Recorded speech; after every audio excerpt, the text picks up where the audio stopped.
she faced more than her fair share of struggles in life. She lived a life that had many obstacles.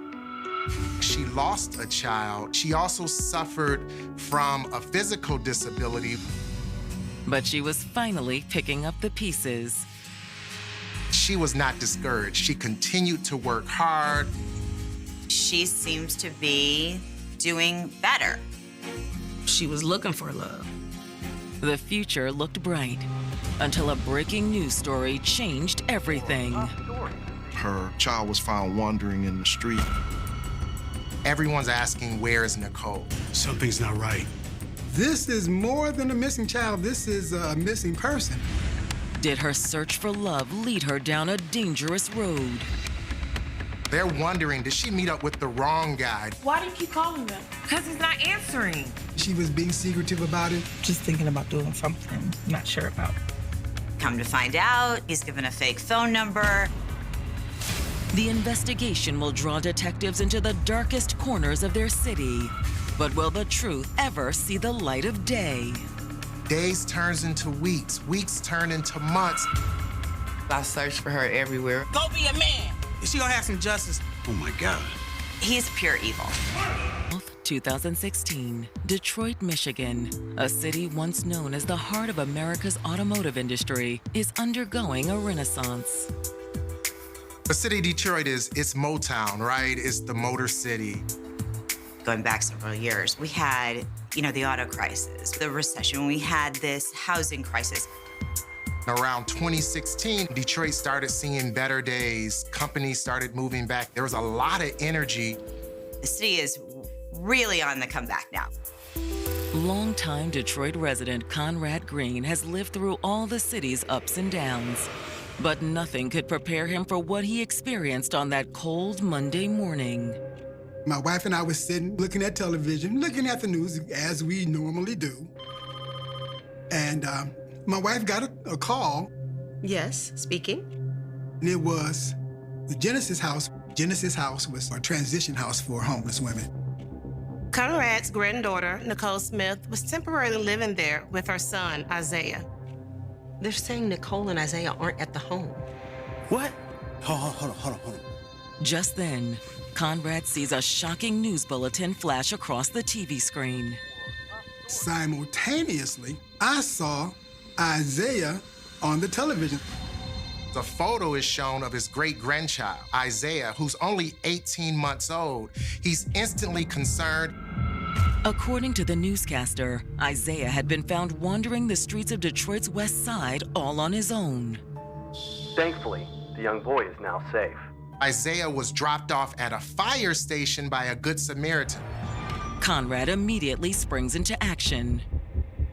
So he contacts the local police precinct that's holding Isaiah, and he says, hey, this is my great-grandchild. He rushes down there. Along the way, Conrad and his wife try to reach their granddaughter, Nicole, by phone. They're frantically trying to get a hold of her, and they can't. I continued to call Nicole, and I used the firm granddad voice. Nicole, call me. She never did. News quickly spreads to the rest of the family, who were also unable to reach Nicole. I got the call, and I'm like, what is going on? Y'all seen Nicole? I'm like, no. I'm like, this ain't normal. It's something wrong. Nicole is not going to abandon her kids. She's not going to leave them on the streets nowhere. Everyone's asking, where is Nicole? Detroit native Nicole Smith was used to overcoming hardships. She developed problems when she was a baby. She had seizures. She limped on her right side, and she didn't really have full strength or use on her left side. But Nicole displayed remarkable courage in the face of her numerous health challenges. She was not an oh, woe is me person. No, she did take it in stride.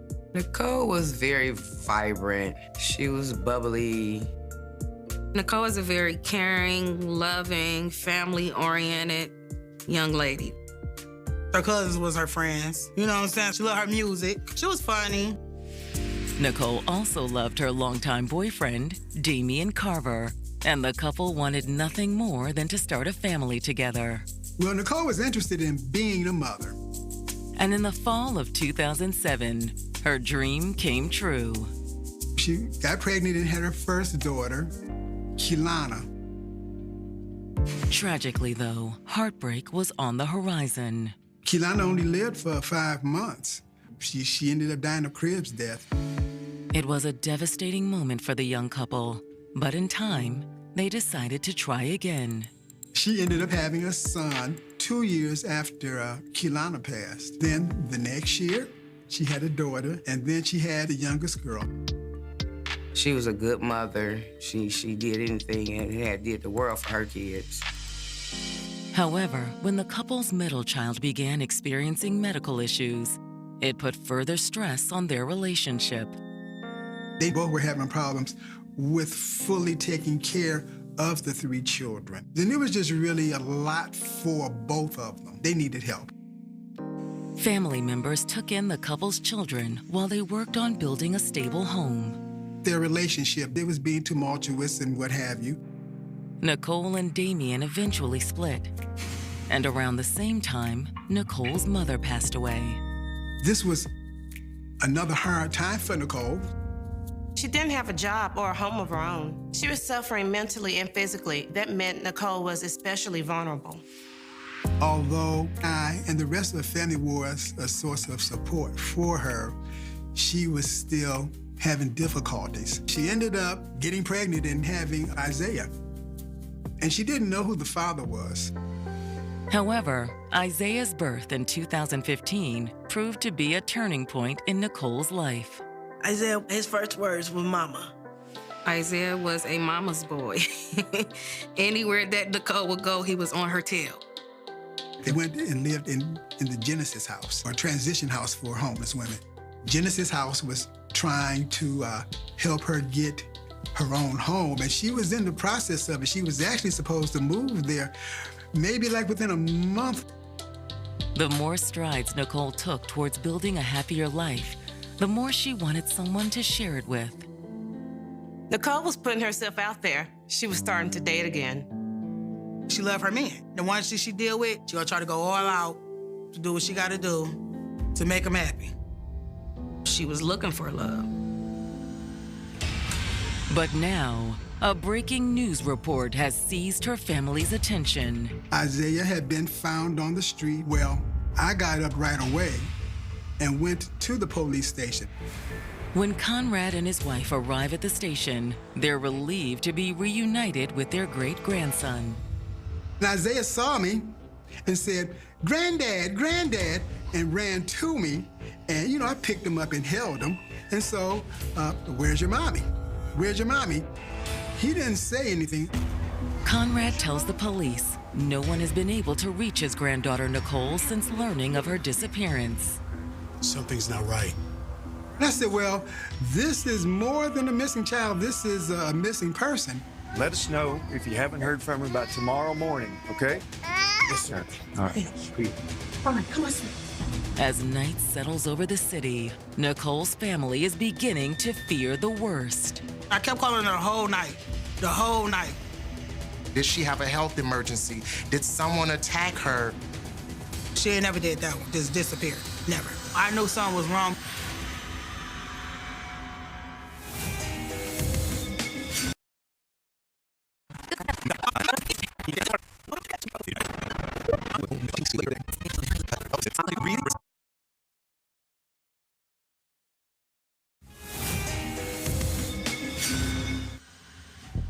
The morning after her 18-month-old son was found wandering the streets of West Detroit, police officially declare 33-year-old Nicole Smith a missing person.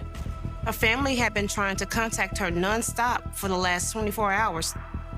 The biggest question is, how does this 1-year-old child become separated from their mother? When detectives speak with Nicole's grandfather, that's exactly what they want to find out. When was the last time you saw Nicole? Sunday afternoon. She and Isaiah came over to the house. Nicole always visited us on Sundays, and I would pick her up at Genesis. She would come and spend a few hours with us, and then I'd take her back home. However, Conrad says when he picked Nicole and Isaiah up that afternoon, something was troubling her. Hey. Nicole said, Granddad, I'm gonna do something, and I don't know if I should do it or not. And so she had been being private around that time, so I said, well, Nicole, we brought you up right. You know how to make good decisions. And if you need some help, let us know, because we'll help you. If you have any questions or need help with anything, just let us know, okay? Thanks, Granddad. You're welcome. So anyway, we got to the house, and Nicole did her normal thing. Hi, Granny, how you doing? Went through all of that. Leaving Nicole and Isaiah with his wife, Conrad subsequently went out to run an errand. But when he returned, his granddaughter was gone. When I got back to the house, Nicole wasn't there, and Isaiah wasn't there either. Did Nicole and Isaiah leave? Are they not downstairs? He went upstairs, where Nicole at. My grandma was like, she downstairs. We was like, no, she ain't downstairs. The plan was for me to drive her and Isaiah back to Genesis' house. She didn't say anything about getting picked up. And that's something that is really one of our rules. You need to tell us when you're leaving the house. It's just for knowledge of where you're at in case something happened to you. Do you have any idea who might have picked Nicole up? I really don't. I'm always the one who drives her. The family revealed Nicole suffered from seizures and she had some physical disabilities. It's possible that something bad has happened medically. You know, maybe not even something criminal. Still, Conrad can't get that last conversation he had with Nicole out of his mind. I felt actually a sense of dread because she told me that she might be doing something that she didn't know if she should do or not. And so my mind went to, I wonder, did she do what she thought she shouldn't do? Detroit investigators share the family's concerns and immediately get to work trying to track Nicole down. Nicole had been missing since December the 11th, so that would be our starting point, and we would work backward from there. They start calling hospitals. They check homeless shelters, and nobody had seen her. We go back to the fire station because that is where Isaiah was turned over to the battalion chief there and the firefighter. So those two individuals were interviewed. According to the firemen, a man walked into the station the previous afternoon with Isaiah in tow. They're told that the man who dropped off Isaiah is a black man in his 30s. He said he was on his way somewhere and observed this child wandering in the street alone. I seen this kid just wandering the block, not a parent in sight. I thought maybe you guys could help. He was instantly concerned, and so he picked up Isaiah, took him to the fire department. He provided the name of Robert Johnson, and also at that time provided a telephone number. That's the number he gave us. We'll give it a shot. Okay. They want to talk to this Good Samaritan just in case there's some additional information, something he may have seen to help them with their investigation. But when detectives reach out to Robert, they run into a problem. They call the number, a young female answers. They ask about Robert Johnson, and she says, I don't know Robert Johnson. I had never heard of this person.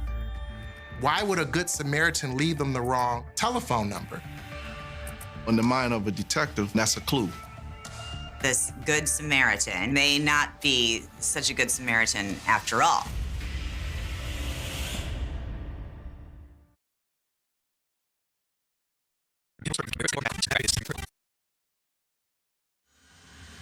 "24 hours after Nicole Smith disappeared, Detroit detectives have just made an unsettling discovery about the man who claimed to have found her son. He presented himself as Robert Johnson, just a Good Samaritan, who happened to see this child wandering about with no adults in sight and took it upon himself, in a sense, to rescue the child.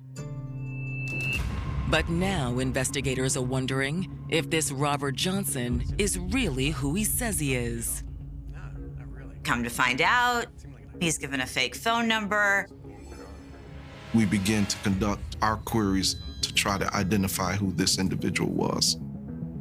Unfortunately, there were no cameras at the fire station. They instantly go back to the family asking, have you ever heard of Robert Johnson? We was just all at home trying to just figure out who it could have been, who is this person, because we never met the person. Fortunately, Nicole's cousin Ashley comes forward with information that she believes could help the investigation. It was actually like my daughter who actually started coming up with suggestions because they was real kind of close. There was this guy that she was talking to on the phone a lot. Do you know his name? No, she never told me his name. She was happy. She just on the phone, she lollygagging. But Ashley's interactions with her mysterious male friend weren't all positive. I watched my cousin call his phone from sun up to sundown one day. He's sitting in that dining room and kept redialing that number. I said, Nicole, what is you doing? Why did you keep dialing the number? What are you doing? Why do you keep calling them? Because he's not answering. She said he was supposed to come over or come get me, something like this. I'm like, okay. But she kept calling that phone. I'm talking about she was furious, mad. That's the first time I ever saw her like that. Mad. More recently, Ashley says Nicole had made a connection with an older man she met online. I told them that she was talking about this old man that she had just met. She didn't tell me his name either, but I know she was planning on meeting him in person. The old man, she messaged him only on Facebook. She'd sit in the dining room, set her phone on the charger, message him. To investigators, it sounds like a potential lead. Now, the police are concerned because we know that social media, Facebook, well, that's breeding ground for predators. So they're wondering, did she meet up with the wrong guy? To detectives' surprise, Ashley says this wouldn't be the first time Nicole has fallen prey to a predatory man. She done got raped at a bus stop before. It was a little over a year ago. On August 17th, 2015, Nicole was at a bus stop around 7:30 in the morning in front of her transitional housing. She felt something hit her in the head. And when she woke up, she was in the alley and she had been raped. She called me the morning that it happened and she was crying. I said, Nicole, go to the hospital. And so she went and she did go get the rape kit done. Nicole is not able to really give a good description of the person who assaulted her, but what police are able to determine is that this person left semen. That DNA sample was sent to the state crime lab for processing. But more than a year later, Nicole's attacker still hadn't been identified. It's not uncommon for states to have a long backlog of untested rape kits. And at the time of Nicole's disappearance, her rape kit still had not been processed. After speaking with Ashley, investigators contact the state crime lab to request a rush on Nicole's rape kit. Whoever this individual was that raped Nicole could also be involved in her disappearance. Detectives also file a subpoena for Nicole's cell phone records, and one number immediately stands out to them. Once we received the data from the phone company, we were able to see that there were 77 telephone calls placed between Robert Autry and Nicole Smith. Could Robert Autry and Robert Johnson be the same person? Not only have they had contact via phone, but also on Facebook. This began to form a picture in our minds. Based on my line of work, there can't be too many coincidences. They're anxious to find this Robert Autry. Does he know where Nicole is?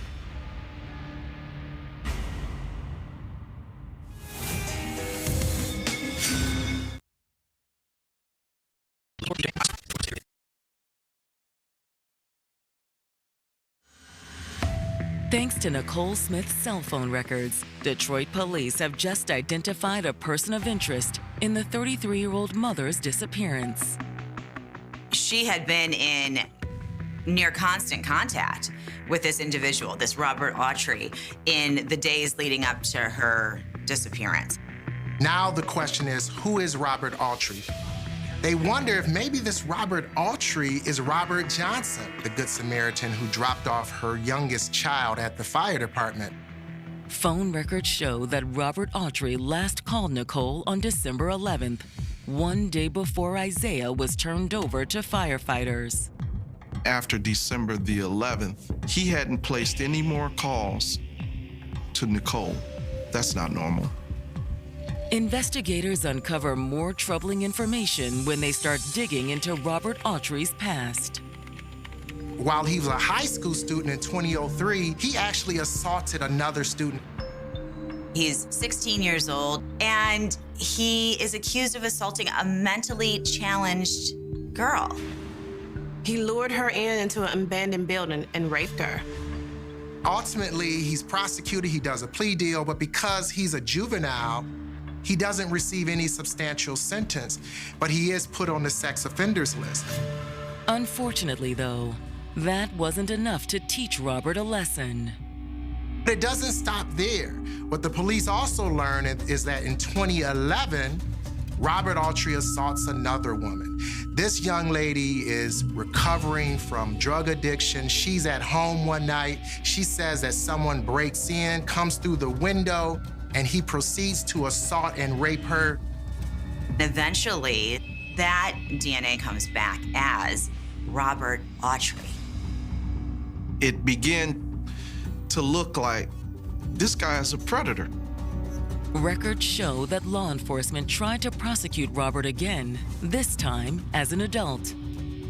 But the case fell apart when the victim refused to cooperate. There are many reasons why someone may choose not to go forward. You know, it's traumatic. So what that meant was that Robert walked away scot-free. The striking similarities between the alleged rape in 2011 and Nicole's 2015 bus stop assault aren't lost on police. This is clearly a guy who was targeting vulnerable women. And when detectives send Robert Autry's 2011 mugshot to the firemen who helped Isaiah to safety, it's a match.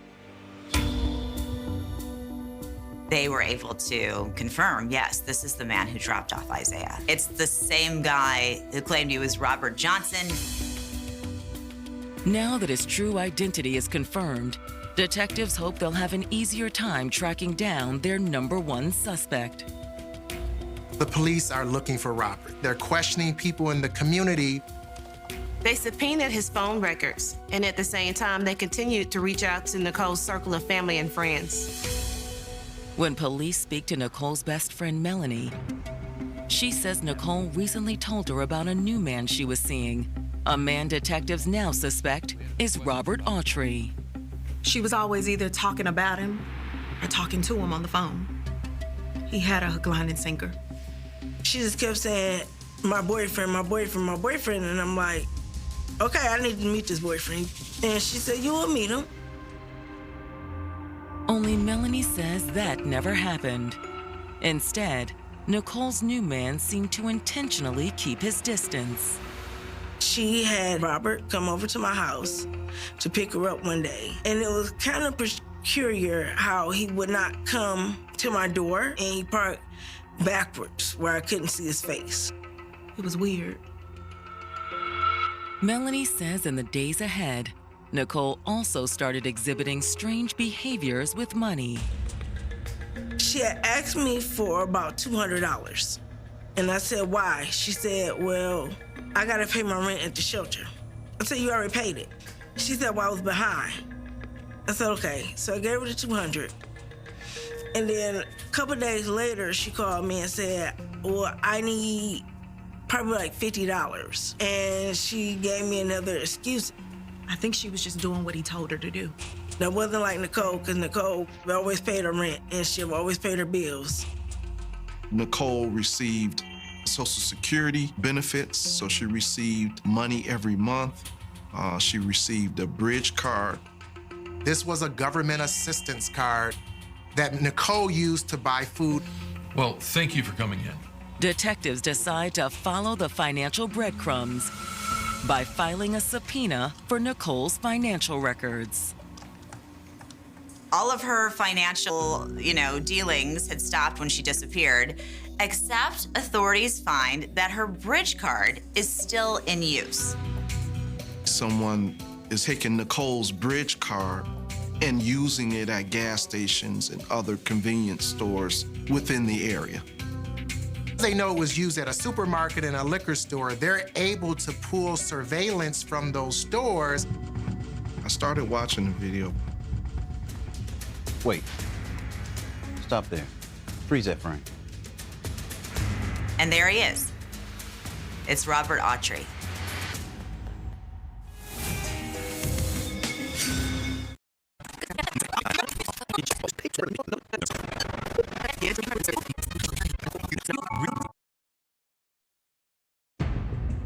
In Detroit, Michigan, 30-year-old Robert Autry has emerged as the prime suspect in Nicole Smith's disappearance after being caught on camera using her stolen food stamps card.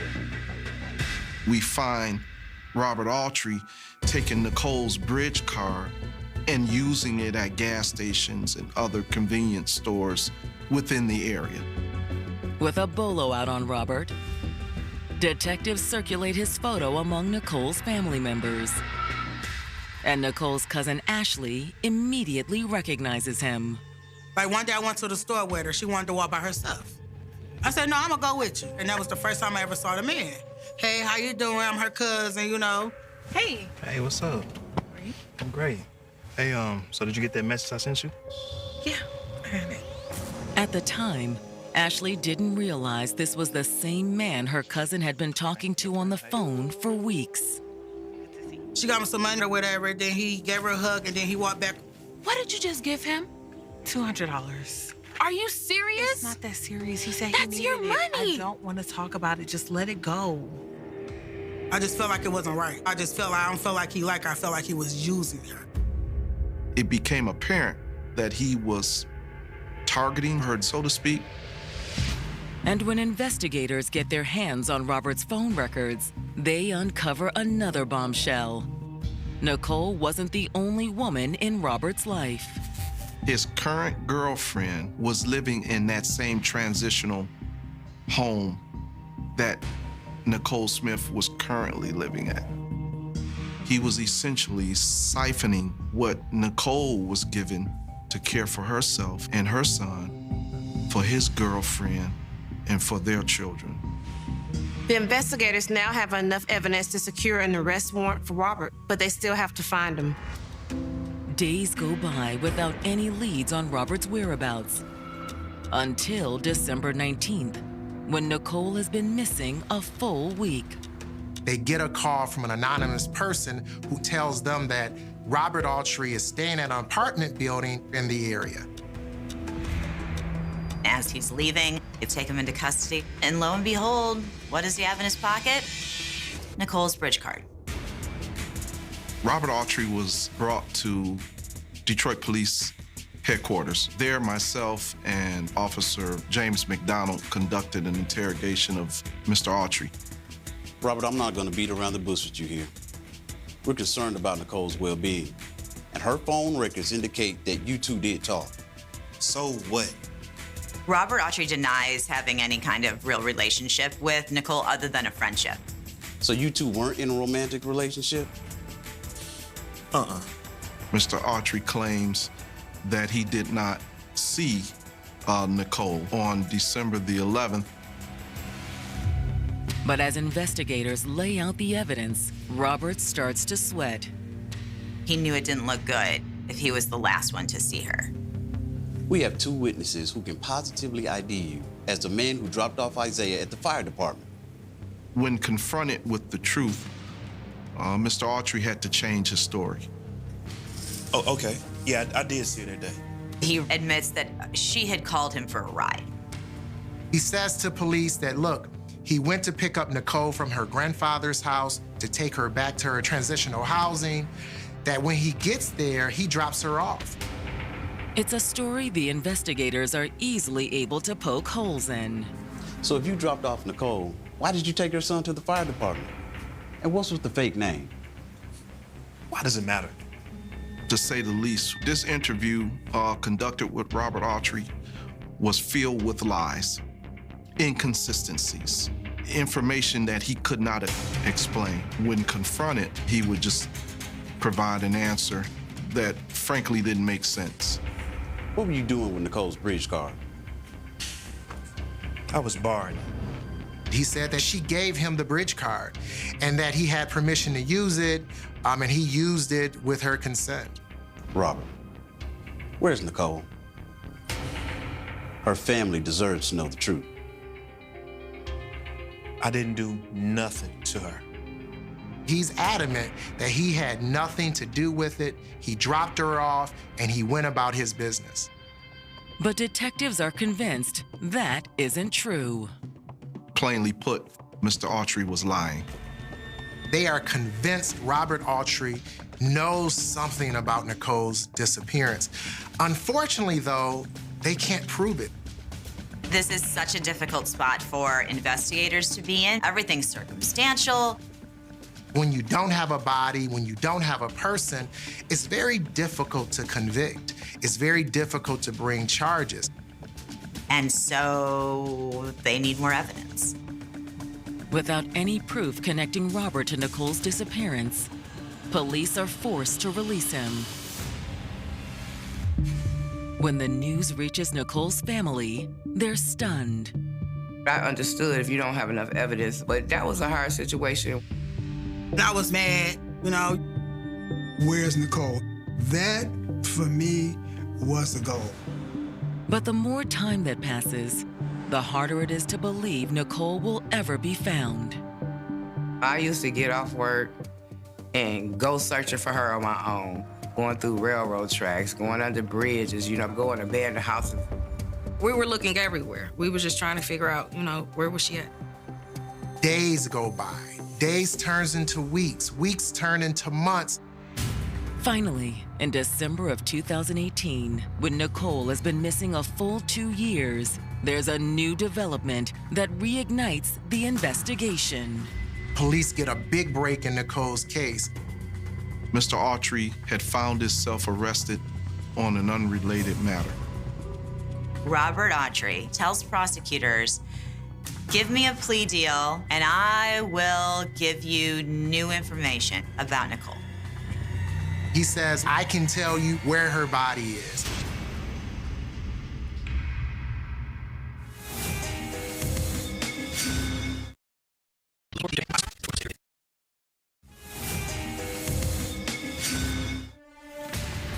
Two years after Nicole Smith went missing, Detroit investigators' #1 suspect in her disappearance has just been arrested on an unrelated case.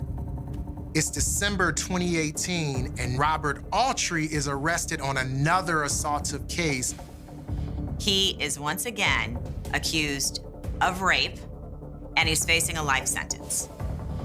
He realizes this is a case he can't beat, and so he's very afraid about spending the rest of his life in prison. In hopes of avoiding a life sentence, Robert reaches out to prosecutors. Mr. Autry offers the information that, I can tell you where Nicole is.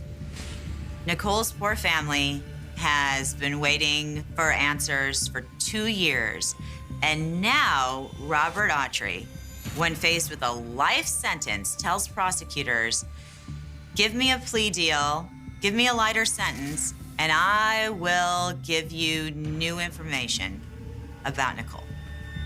And so they do. They make a plea deal with him. He is able to plead to a reduced second-degree murder. Mr. Autry provided exact information as to where Nicole could be found. The location is an abandoned apartment building in West Detroit.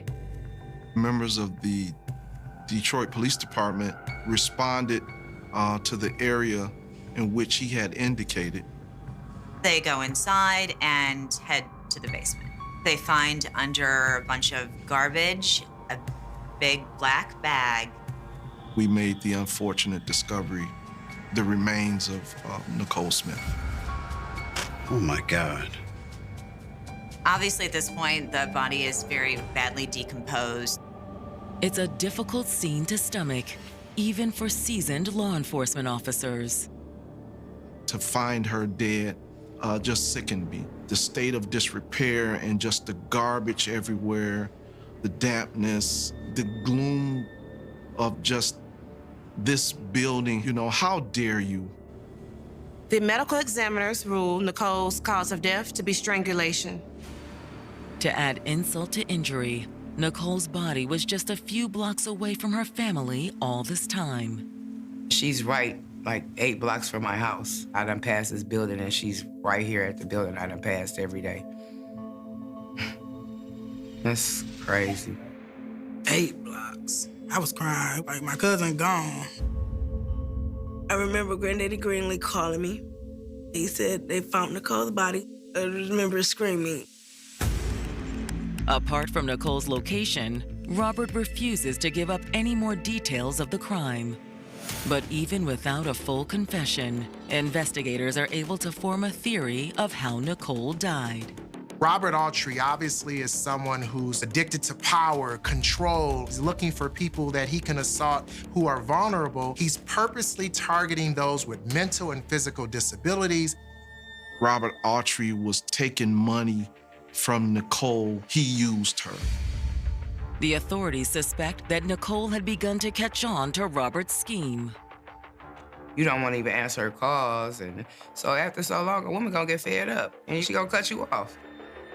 Maybe the last conversation Nicole had with her grandfather was alluding to this potential confrontation. Maybe she was finally going to cut Robert out of her life. Based on Robert's own statement, investigators believe he picked Nicole up from her grandfather's house on the afternoon of December 12, 2016. Hey, so, you got that money I asked for? No, I'm not giving you any more money. What you mean? You already took all my money. Get a job. Nicole, she's real feisty. So he might have said something to her in the car, and she gonna smack back. She's decided to walk away, to stand up for herself, and to not deal with this abusive relationship. She must have got right back at him with something he said. Maybe he just flipped out. Go be a man. Overcome with rage, detectives speculate that Robert wrapped his hands around Nicole's throat. Get off me! What happened yet? He chokes her to death, and it all happens in front of Isaiah. He's a monster.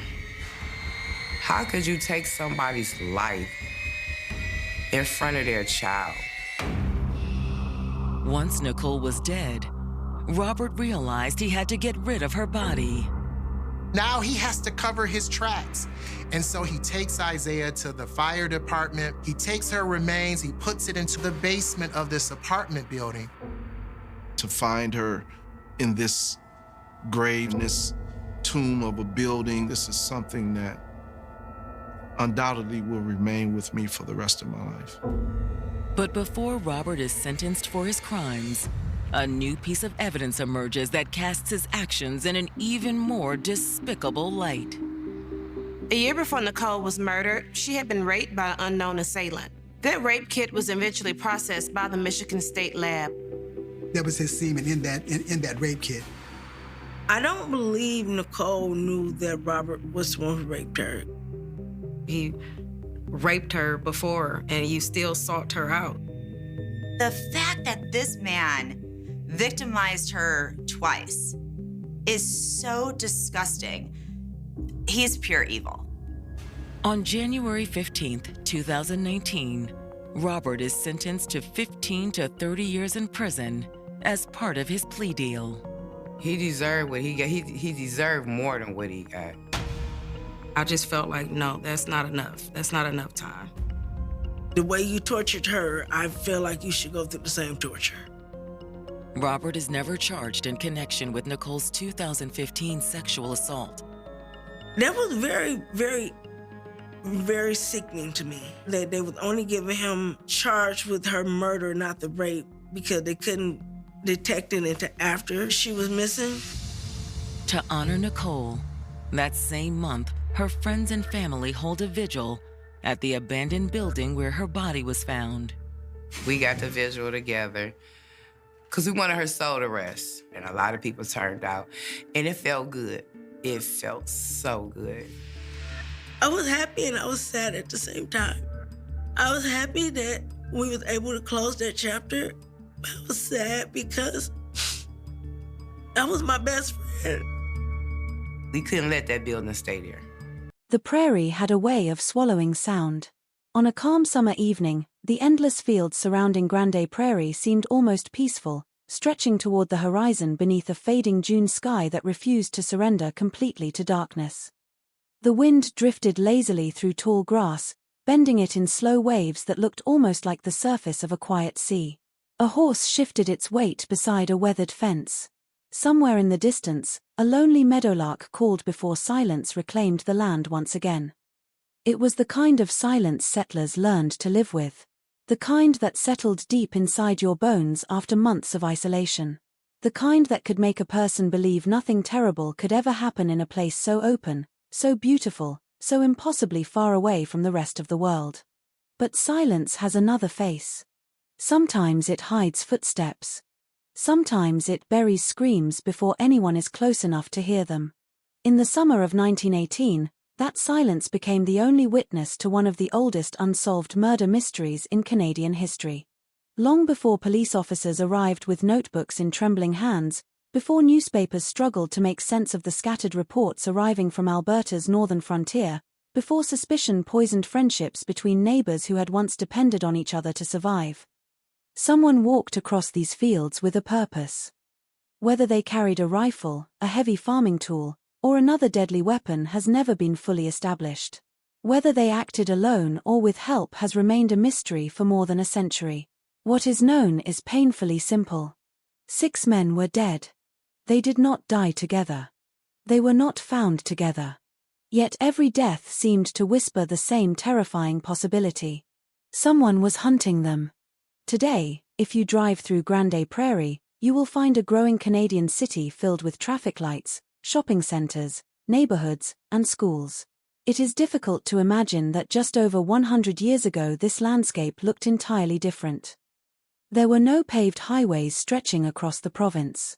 No emergency services that could arrive within minutes.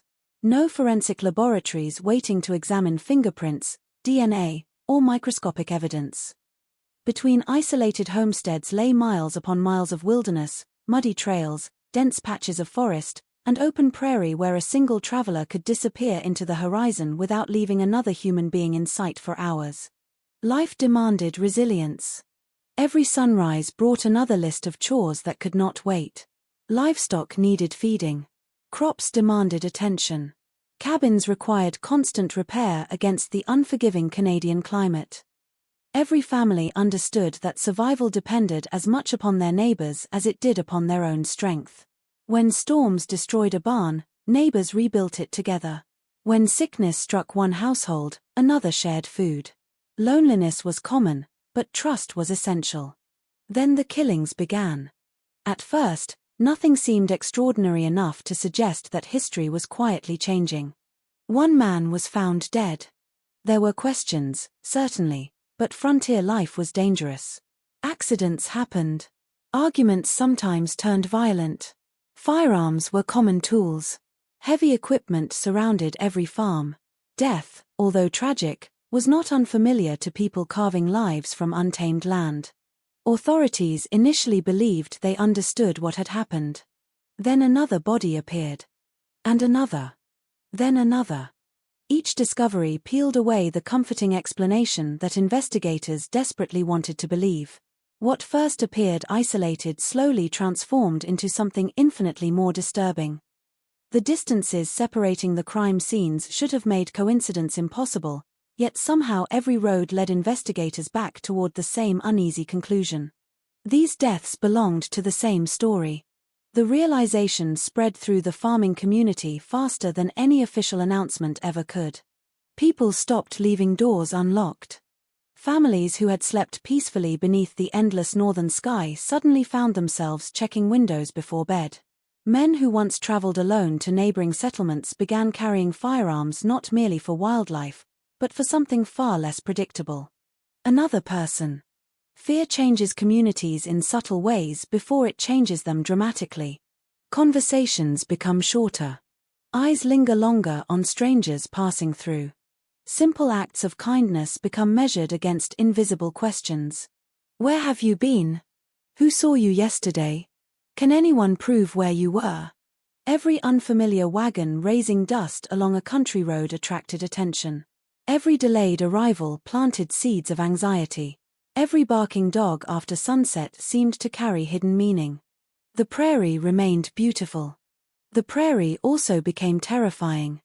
Because beauty offers no protection against evil.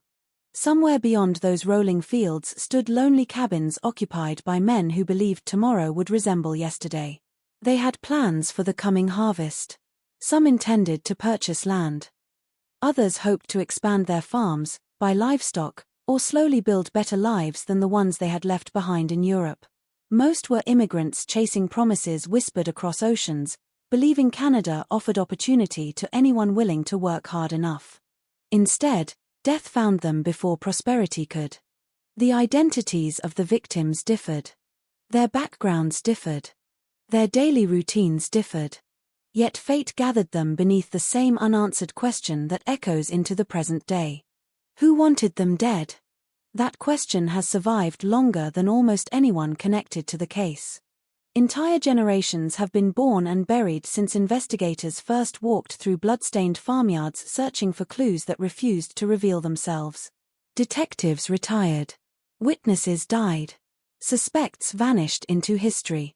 Buildings weathered away beneath decades of harsh winters. Roads changed direction. Trees reclaimed abandoned properties. Documents faded. Ink disappeared from official reports. The mystery remained. Modern criminal investigations often rely upon technologies that investigators in 1918 could scarcely imagine. DNA analysis identifies killers decades after crimes are committed. Digital records reconstruct movements minute by minute. Security cameras silently document ordinary days until tragedy strikes. None of those tools existed here.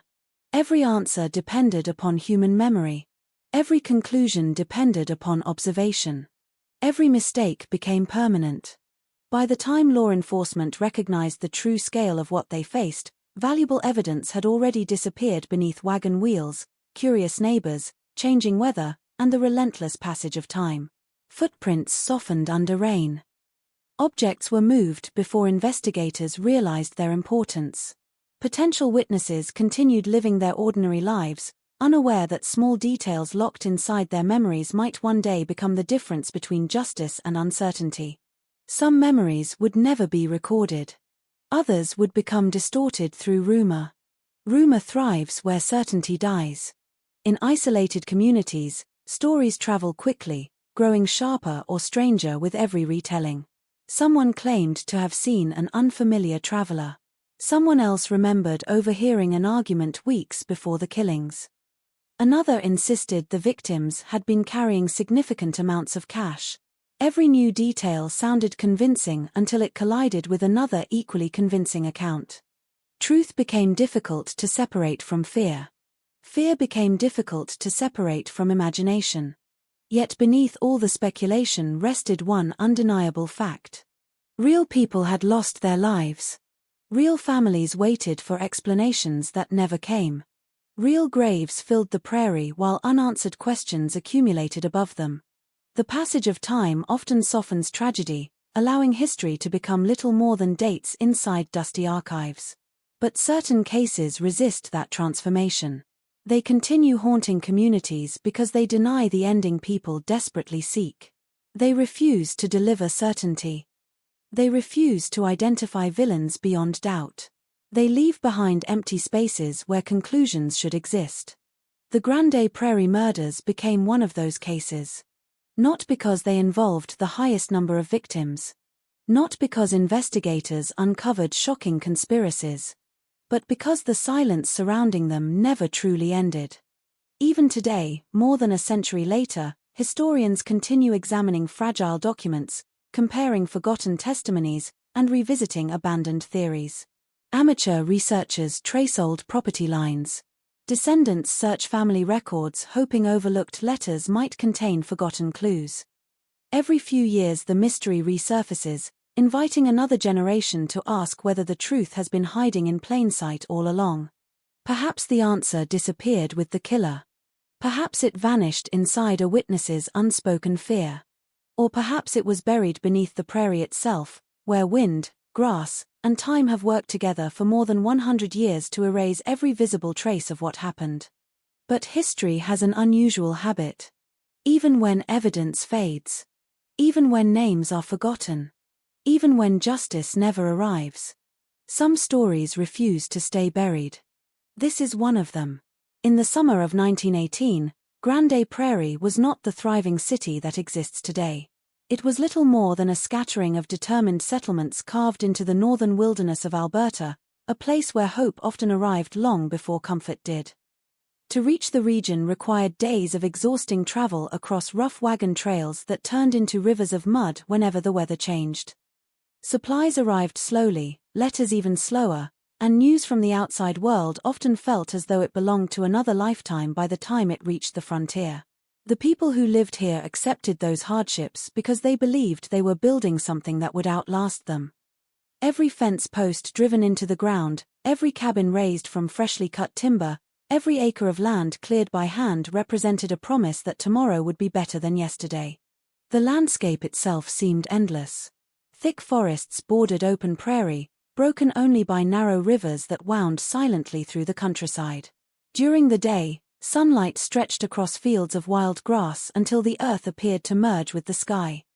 At night, darkness settled over the land with astonishing speed, interrupted only by lanterns glowing faintly from isolated homesteads miles apart. Between those scattered lights lay enormous distances where a traveler could walk for hours without encountering another soul. It was a beautiful place, but it demanded respect.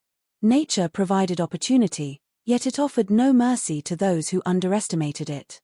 The settlers who chose to make their lives here came from many different corners of Europe. Some had escaped poverty, others had fled political instability, religious discrimination, or the devastation left behind by decades of hardship. Canada promised fertile farmland and a chance to own property that many could never have dreamed of possessing in their homeland. That promise was enough to persuade thousands to leave everything familiar behind. Most arrived carrying little more than tools, clothing, family photographs, and the belief that relentless work would eventually reward them. They quickly discovered that the frontier cared little for dreams. Cabins had to be built before winter arrived. Trees had to be cleared by hand. Fields had to be broken using horses and primitive farming equipment. Every season brought new challenges. Long winters isolated families for months at a time. Spring floods destroyed roads. Summer insects blanketed the fields in suffocating swarms. Early autumn frosts could erase an entire year's labor overnight. Yet despite those hardships, communities slowly formed. Neighbors depended upon one another in ways that people living in larger towns rarely understood. If someone's barn burned, nearby families gathered with hammers and saws to rebuild it before livestock froze or wandered away. If illness swept through a household, others brought food, chopped firewood, and tended animals without expecting payment. Weddings became celebrations for entire communities. Funerals brought people together from miles away, not simply to mourn but to remind one another that no family faced hardship alone. Trust was more than a social value. It was a necessity for survival. A traveler stranded during a snowstorm might knock on the door of a stranger's cabin in the middle of the night and expect shelter without question. Farmers routinely lent equipment to neighbors because everyone understood that one day they might need the same favor returned. Children wandered between nearby farms without fear. Doors were rarely locked.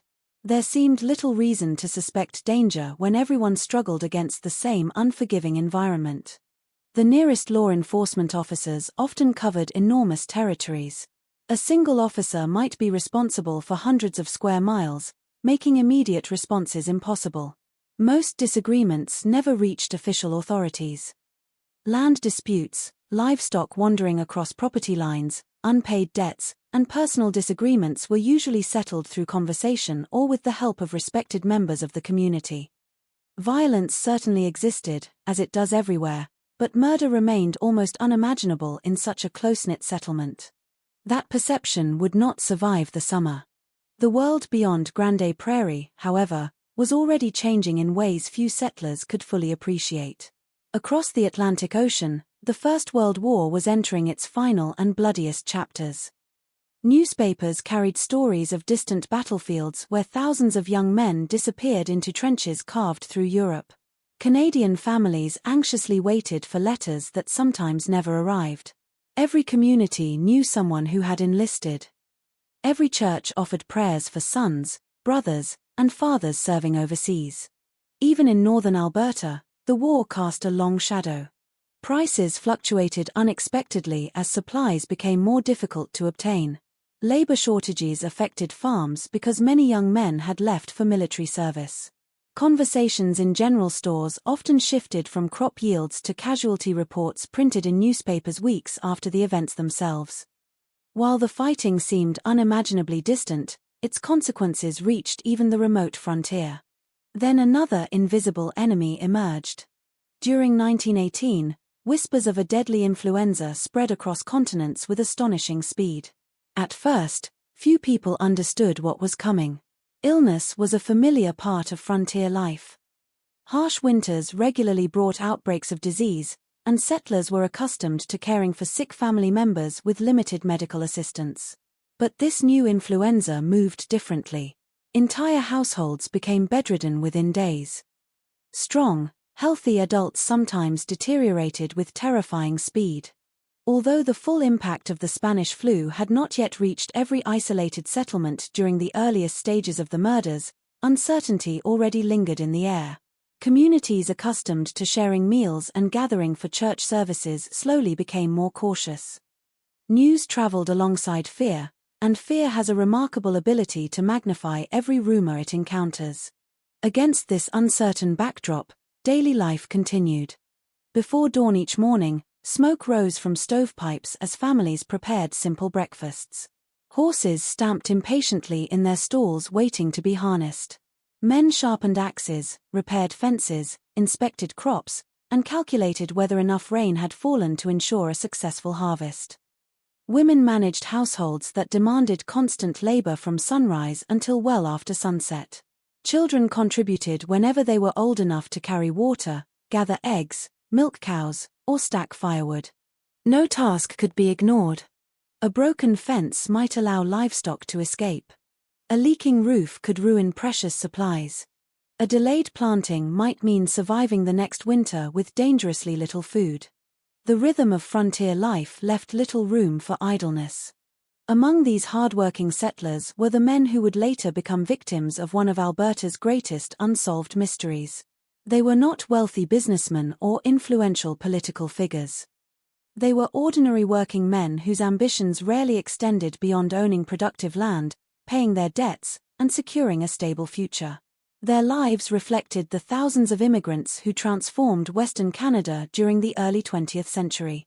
Some lived alone in modest cabins furnished with little more than a bed, a wood-burning stove, a rough-hewn table, and shelves stocked with essential supplies.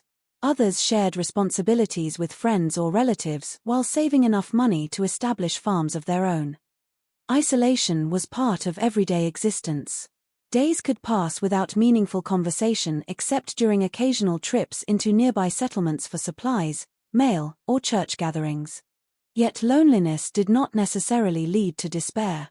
Many settlers found satisfaction in measurable progress. A newly cleared field represented weeks of exhausting labor finally paying off. A healthy calf born in spring meant another valuable asset for the future. Good weather brought optimism. Successful harvests justified years of sacrifice. Every small achievement strengthened the belief that enduring hardship today would eventually reward tomorrow. Money, however, remained scarce. Cash circulated infrequently throughout the frontier. Bartering goods and services often proved more practical than exchanging currency. When settlers accumulated savings, they tended to guard them carefully. Large purchases such as farmland, livestock, or farming equipment sometimes required carrying significant amounts of cash across long, isolated distances because banking services remained limited. Those journeys were risky, but they were accepted as another unavoidable part of frontier life. That reality would later become one of the most persistent theories surrounding the murders. If someone knew who was carrying money, if someone understood when those journeys would take place, The vast emptiness of the prairie could provide the perfect setting for robbery without witnesses. Whether that theory explained what truly happened has never been proven. Still, it lingered in investigators' minds from the very beginning. Looking back through the lens of history, it is tempting to imagine warning signs scattered across the landscape, subtle clues that disaster was approaching. But life rarely announces catastrophe before it arrives. The settlers woke each morning believing they understood their world. They recognized familiar faces, trusted familiar neighbors, and followed routines that had become second nature. Nothing about the warm days of early June suggested that within a matter of weeks, fear would replace certainty, suspicion would replace trust, and one quiet farming community would find itself forever remembered for a mystery that refused to fade. The men at the center of this story were never meant to become part of history. They did not seek fame, and they certainly did not expect that more than a century after their deaths, strangers from around the world would still speak their names, searching for answers that no one had ever been able to provide. They were farmers, laborious, immigrants, and dreamers. Their lives were measured not by headlines or public recognition, but by the steady rhythm of sunrise and sunset, by the weight of freshly cut timber, by the condition of their horses, and by the hope that every season might be a little more forgiving than the last. When historians revisit the Grande Prairie murders today, they immediately encounter an unfortunate reality. Time has preserved remarkably little about the personal lives of the victims. There are no detailed diaries describing their final weeks.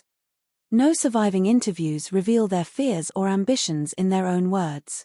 Few photographs remain to capture the expressions of men who spent their lives building futures in one of Canada's newest frontiers. The official records focus almost entirely on their deaths, leaving the ordinary moments that defined their lives to disappear into history. Yet those ordinary moments matter. Before they became victims, they were simply men trying to survive. Every morning began long before the sun fully illuminated the prairie. Even in June, the northern air carried a coolness that lingered over the fields before gradually giving way to warmer temperatures. Smoke curled from stovepipes as breakfast was prepared over wood-burning stoves. Boots stiff from the previous day's work waited beside cabin doors. Outside, horses shifted impatiently while livestock announced the beginning of another demanding day. The work never truly ended. Fences required repair after winter storms. New land had to be cleared before crops could be planted. Wagons needed constant maintenance to survive rough trails that connected isolated farms with nearby settlements. Every tool represented an investment too valuable to neglect. An axe with a loose handle, a broken plow, or an injured horse could delay weeks of work and threaten an entire season's harvest. For these men, physical exhaustion was not unusual. It was expected. The Grande Prairie district attracted settlers because it offered something many believed impossible elsewhere, land that could one day belong entirely to them. In parts of Europe, generations had worked fields owned by wealthy landowners without ever imagining ownership for themselves. Here, the promise was different. The land was wild, difficult, and unforgiving, but it also offered opportunity.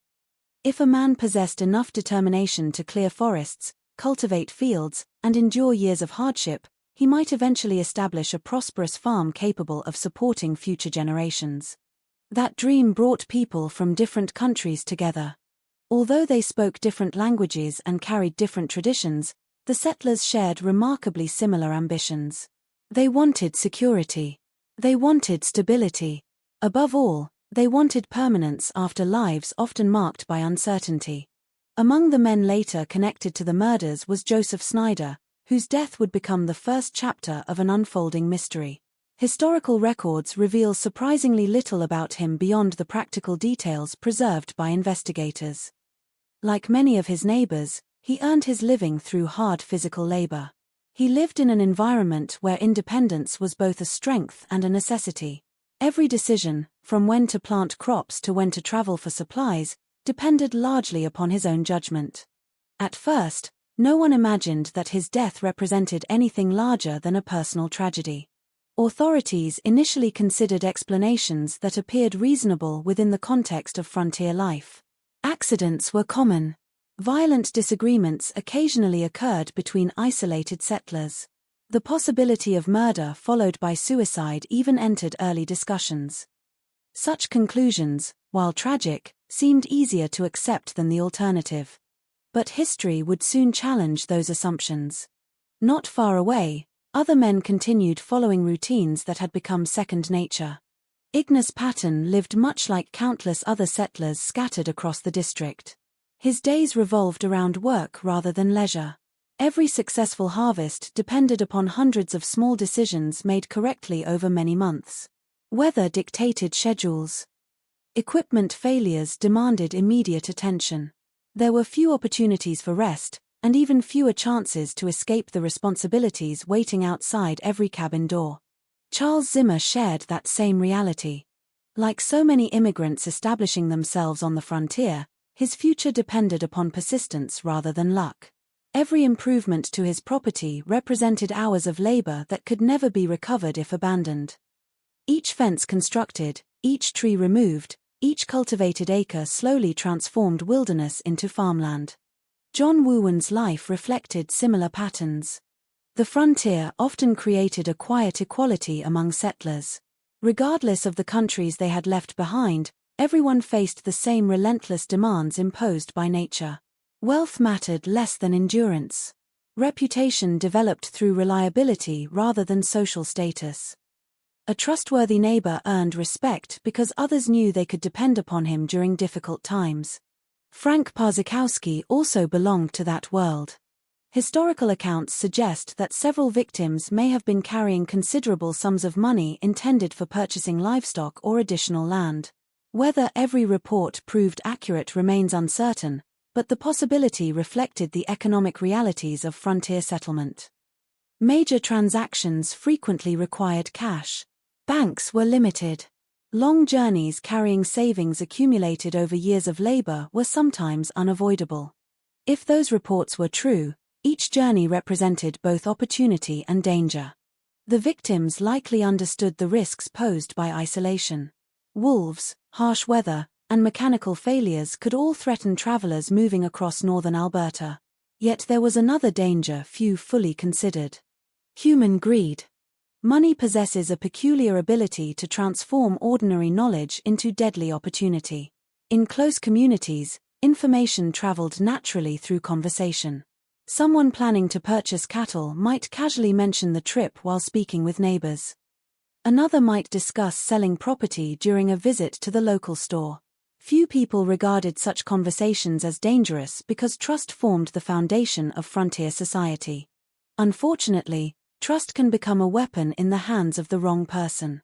Whether someone deliberately gathered information about the victim's movements has never been proven. Whether anyone knew exactly who carried money remains equally uncertain. Still, investigators would later examine those possibilities with increasing interest.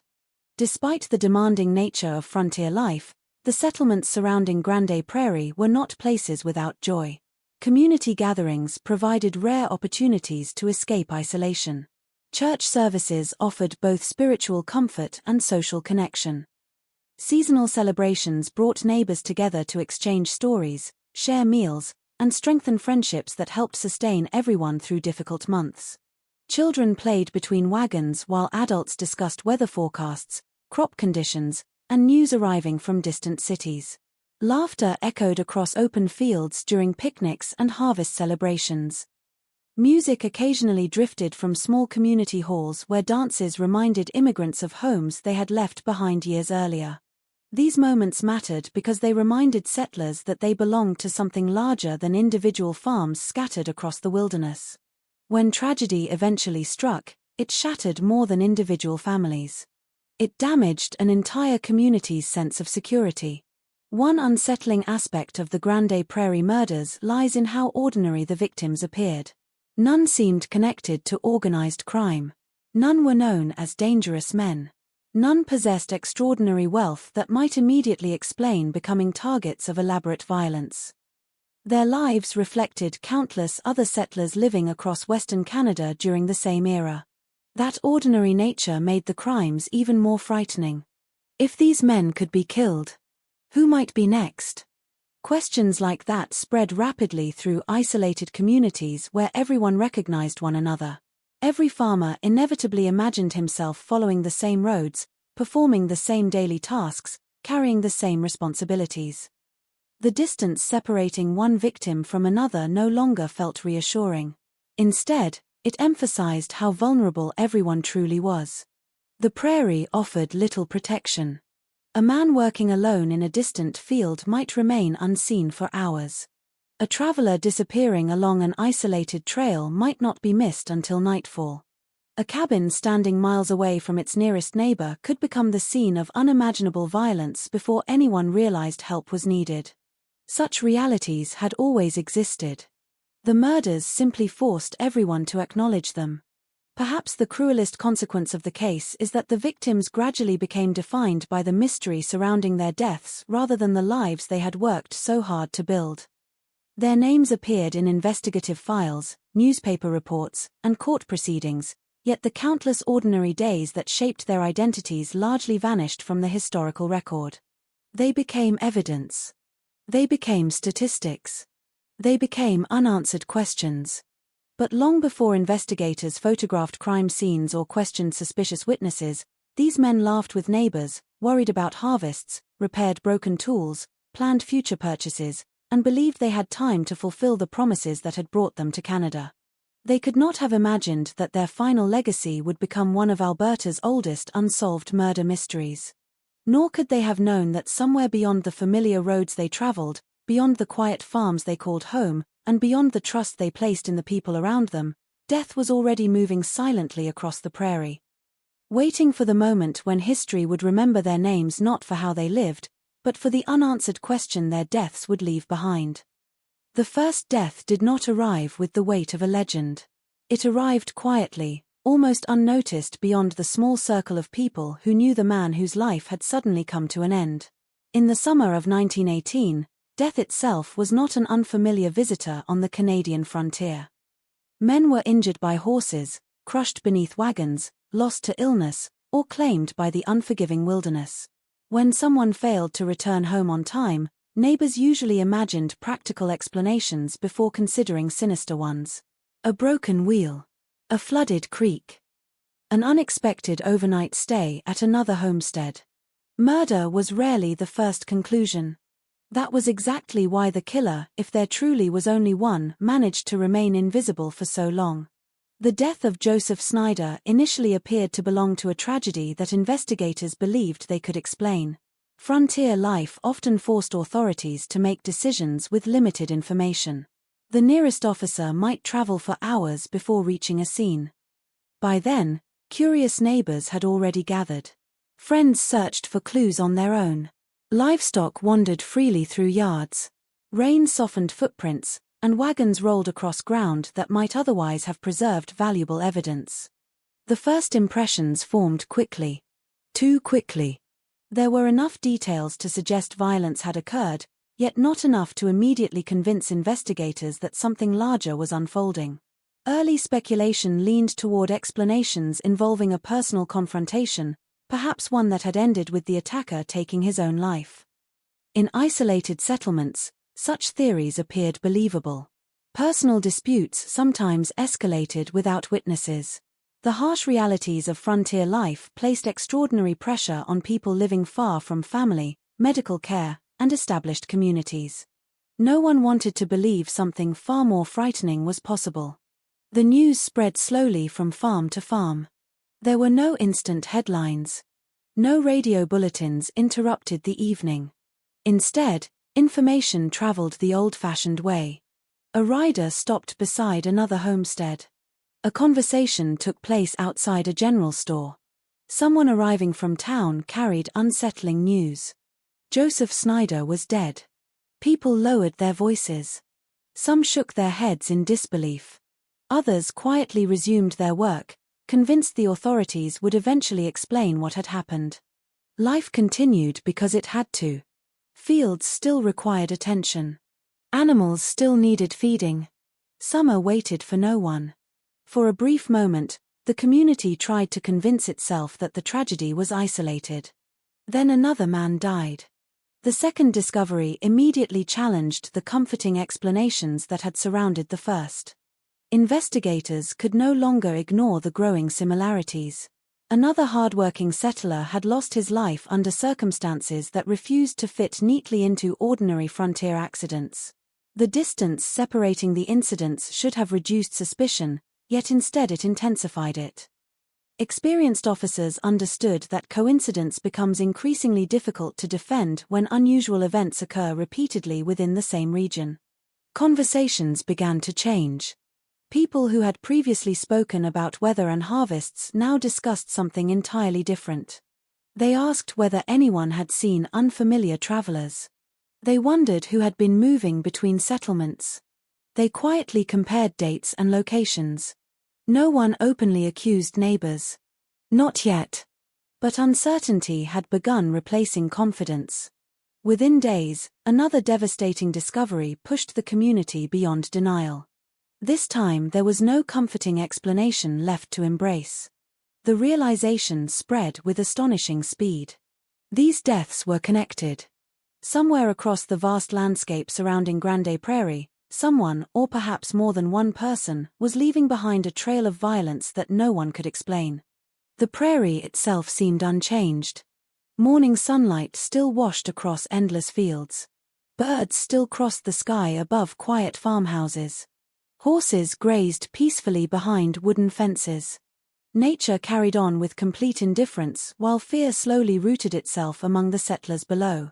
The victims had not disappeared inside crowded cities where strangers passed unnoticed every hour. They had been living in one of the most isolated places imaginable. That fact made every death infinitely more disturbing.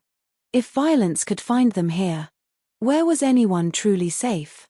Families who had once considered distance a form of protection suddenly realized that isolation worked both ways. Help remained far away. Witnesses were few. Darkness covered enormous stretches of empty countryside every evening. Someone familiar with the area could move almost invisibly between scattered homesteads without attracting attention. No one knew exactly how many days separated each killing. No one knew whether the murderer watched the victims beforehand. No one knew whether they had been chosen at random or according to some hidden plan. Those unanswered questions quickly became the most frightening part of the mystery. Rumors appeared almost immediately. One version claimed robbery motivated every attack. Another insisted old personal disputes had finally erupted into deadly violence. Others whispered that more than one killer might be working together, using the enormous wilderness as their greatest ally. Every theory sounded plausible. None could be proven.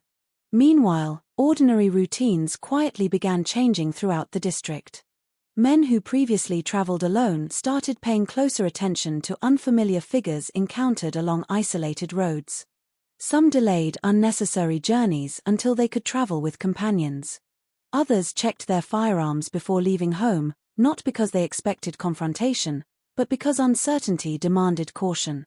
Even simple encounters became subtly different. A stranger asking for directions no longer received immediate trust. A wagon approaching from the distance inspired curiosity before relief. Every unfamiliar face carried invisible questions. Who are you? Where have you come from? Why are you here? These were not questions people had commonly asked before. Fear had rewritten the rules of everyday life. The killings continued to cast a shadow over conversations taking place inside modest kitchens illuminated by oil lamps. Parents spoke quietly after children had gone to bed. Neighbors exchanged uneasy glances during church gatherings. Merchants listened carefully whenever customers mentioned recent travel. Each fragment of information seemed potentially important. Yet every new rumor produced more uncertainty than clarity. Some settlers became convinced that the murderer had to be someone local. Who else could navigate the scattered roads so confidently? Who else understood which farms remained isolated? Who else knew when certain men might be carrying cash after livestock sales or land transactions? Others disagreed. Perhaps the killer was a traveler passing through. Someone with no lasting connection to the district. Someone who could vanish forever after committing the crimes. Both explanations possessed strengths. Neither answered the most important question. Why these men? Historical records indicate that several victims were believed to have carried relatively large amounts of money intended for purchasing cattle or land. Investigators naturally examined whether financial gain connected the crimes. In a frontier economy where banking services remained limited, settlers often transported cash themselves across long distances. If someone had learned about those journeys, opportunity certainly existed. But opportunity alone does not explain violence. Robbery leaves evidence. Missing money. Witnesses recalling suspicious behavior. Property suddenly acquired by someone without obvious means. The investigation struggled to establish those connections with certainty. As more information emerged, another unsettling possibility surfaced. Perhaps the murders had not been committed impulsively. Perhaps they reflected planning. The distances between farms required time to travel. The killer appeared to strike without immediately attracting suspicion. If that interpretation proved accurate, investigators faced someone patient enough to exploit the weaknesses of frontier life. The vast landscape became both hiding place and escape route. Miles of forest concealed movement. Unmarked trails disappeared into dense vegetation. Rivers erased tracks. Rain washed away signs that modern investigators might desperately preserve. The environment itself seemed determined to protect whoever had committed the crimes. Then came perhaps the most frightening realization of all. No one had witnessed the attacks. Not a single reliable eyewitness emerged capable of describing the person responsible.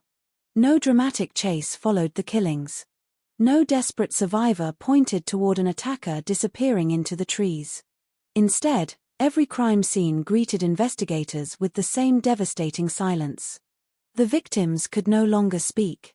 The prairie offered no testimony. Only scattered clues remained, and even those seemed to fade almost as quickly as they were discovered. For the officers assigned to the case, frustration steadily replaced confidence. Each new death increased pressure to identify a suspect. Each passing day reduced the likelihood of recovering useful evidence.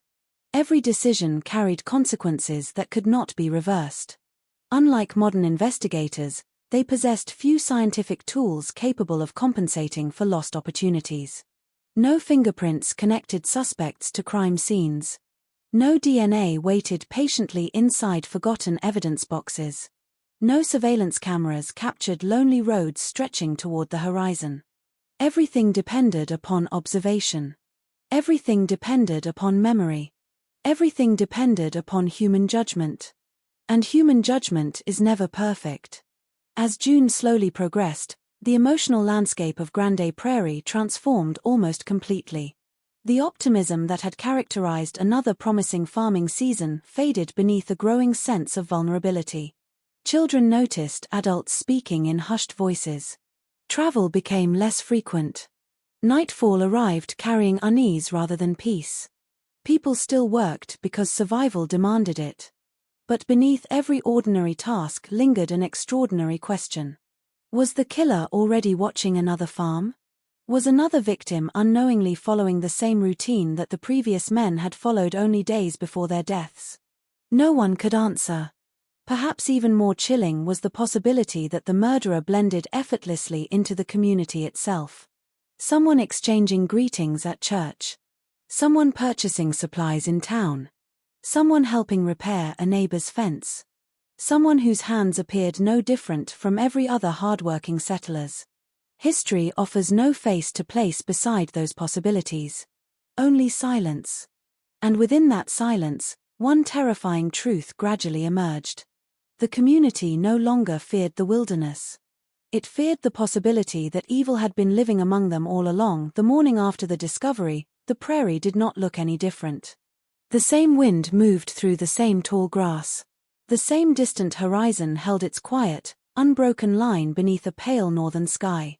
Life on the frontier had an unsettling way of refusing to acknowledge tragedy. It continued as if nothing had changed, even when everything had.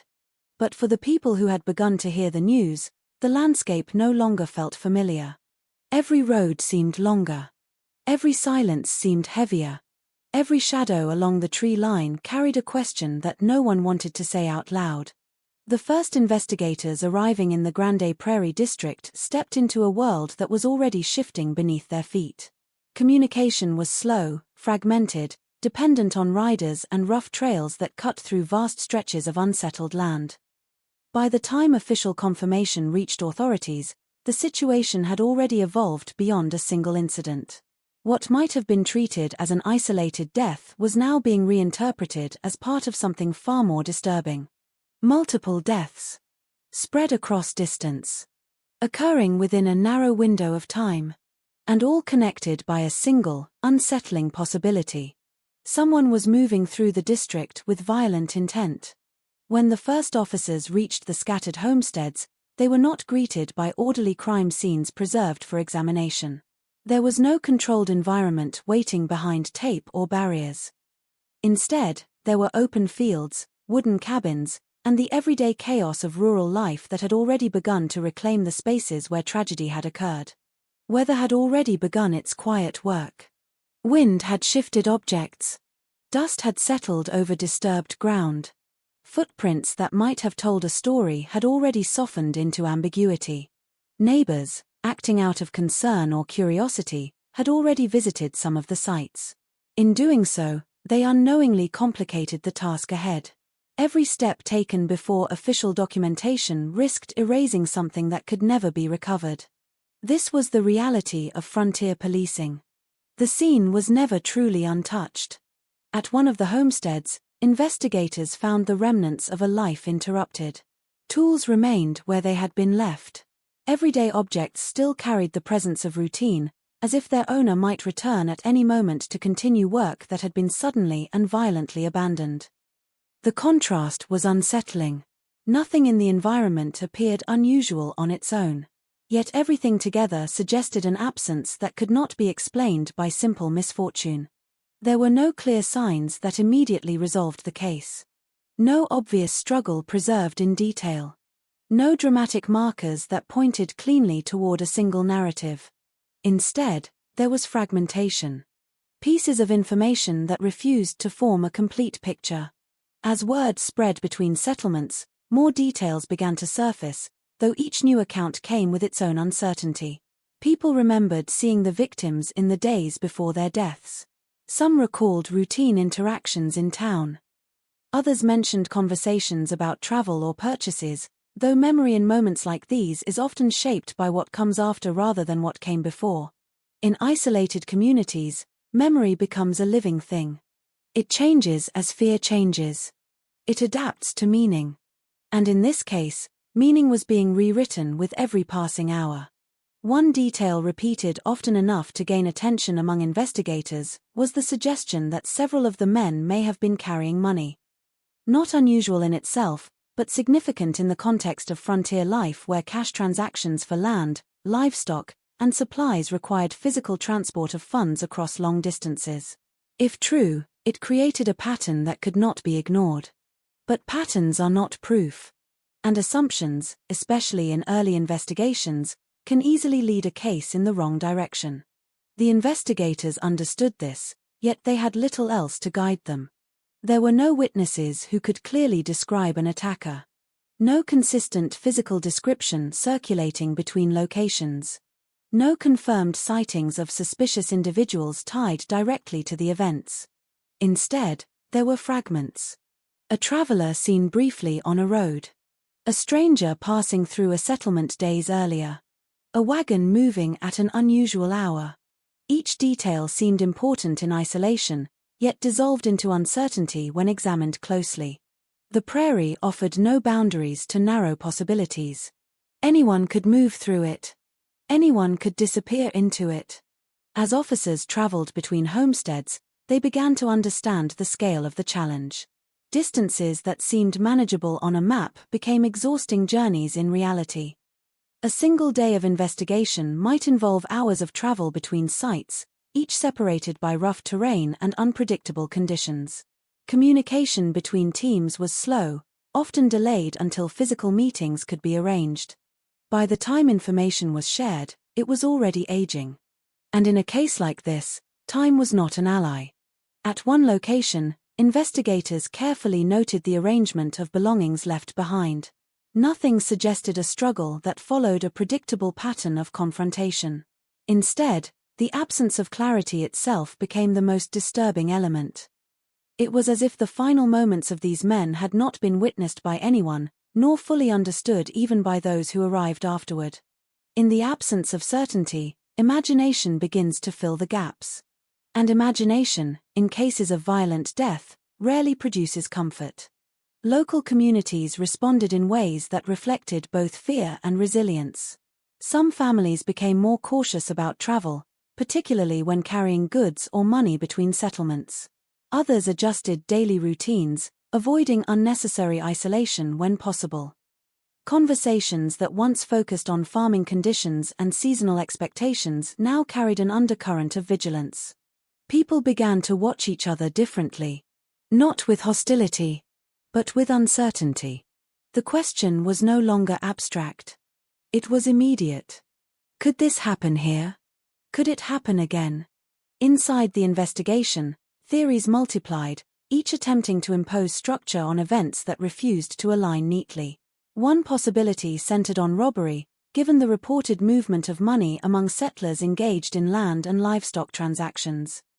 Another considered the chance of personal disputes escalating beyond control, though the lack of known connections between victims made this difficult to sustain. There was also the unsettling suggestion that the geography itself had enabled the crimes. A vast, sparsely populated region.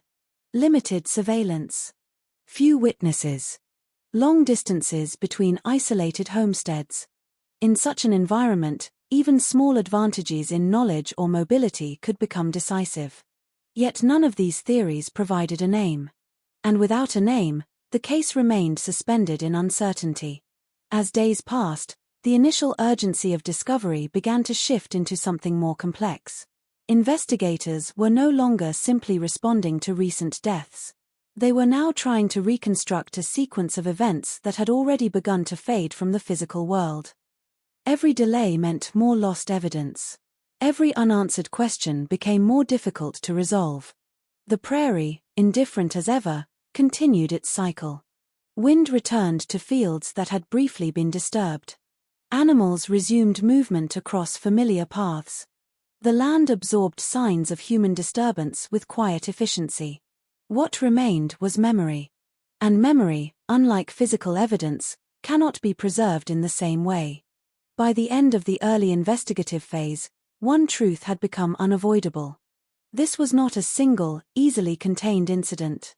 It was a pattern that suggested movement, intent, and timing that could not be explained by coincidence alone. But even as that realization settled among investigators and settlers alike, the most critical question remained unanswered. Not how it happened. Not even why. But who had walked across that endless prairie, between isolated homesteads, leaving behind silence where life had once been. By the time formal suspicion began to take shape, the Grande Prairie district was already living inside a changed reality. What had once been a scattered but trusting frontier community had become something more cautious, more fragmented. People still worked the land, still tended livestock, still endured the same long days under the same wide northern sky. But something invisible had shifted between them. Conversations were shorter now. Movements were more deliberate. Even familiar faces were sometimes studied with a second glance, as if familiarity alone was no longer enough to guarantee safety.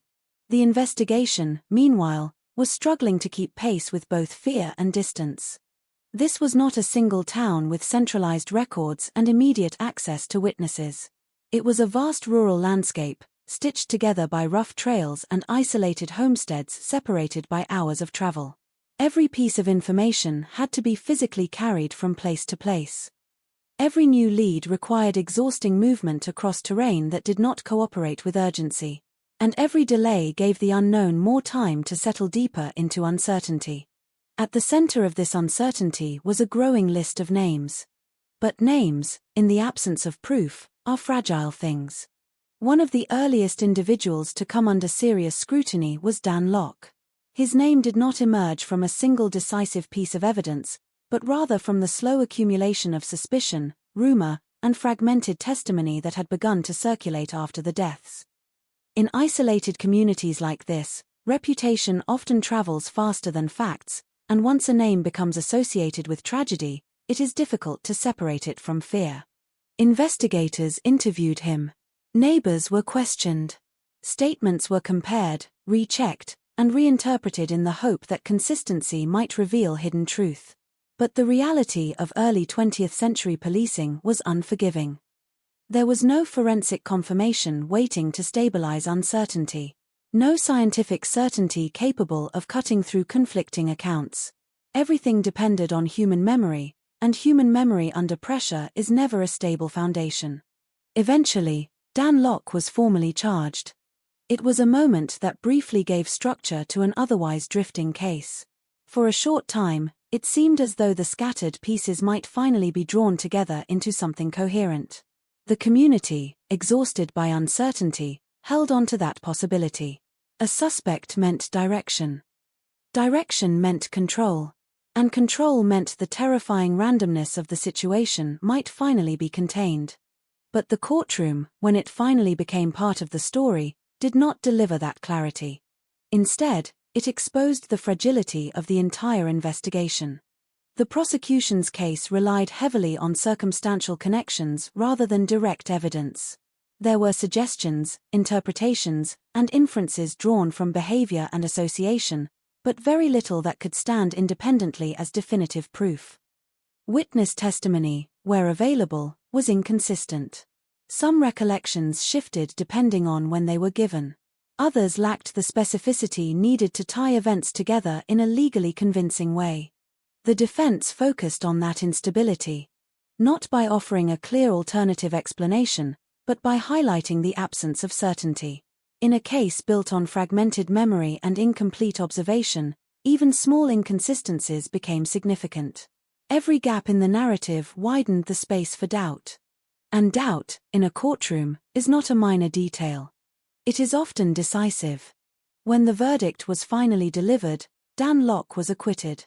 The reaction outside the courtroom was not simple relief or satisfaction. It was confusion. For some, the acquittal confirmed what they had suspected all along, that the investigation had not been strong enough to reach the truth. For others, it deepened suspicion rather than resolving it. If he was not responsible, then the question returned with even greater force. Then who was? The case did not close. It expanded. Almost immediately, attention shifted toward another name, Richard Knechtel. Unlike the first suspect, Knechtel's involvement did not arise from a clean investigative progression. It came largely through association and subsequent statements made during the aftermath of earlier questioning. In a case already weakened by limited physical evidence, secondary testimonies carried weight they might not have held under normal circumstances.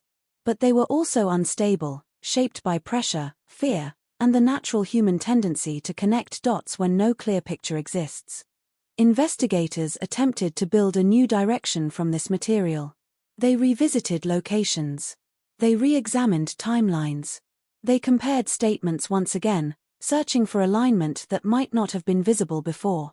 But the same problem persisted. The landscape had not preserved enough. The witnesses had not seen enough. And time had already taken too much. Eventually, the case against Knechtel failed to reach trial. There was simply not enough substance to proceed. At that point, the investigation entered a different phase. One that is often more dangerous for the truth than early confusion. Stagnation. When a case stops moving forward but does not officially end, it begins to transform.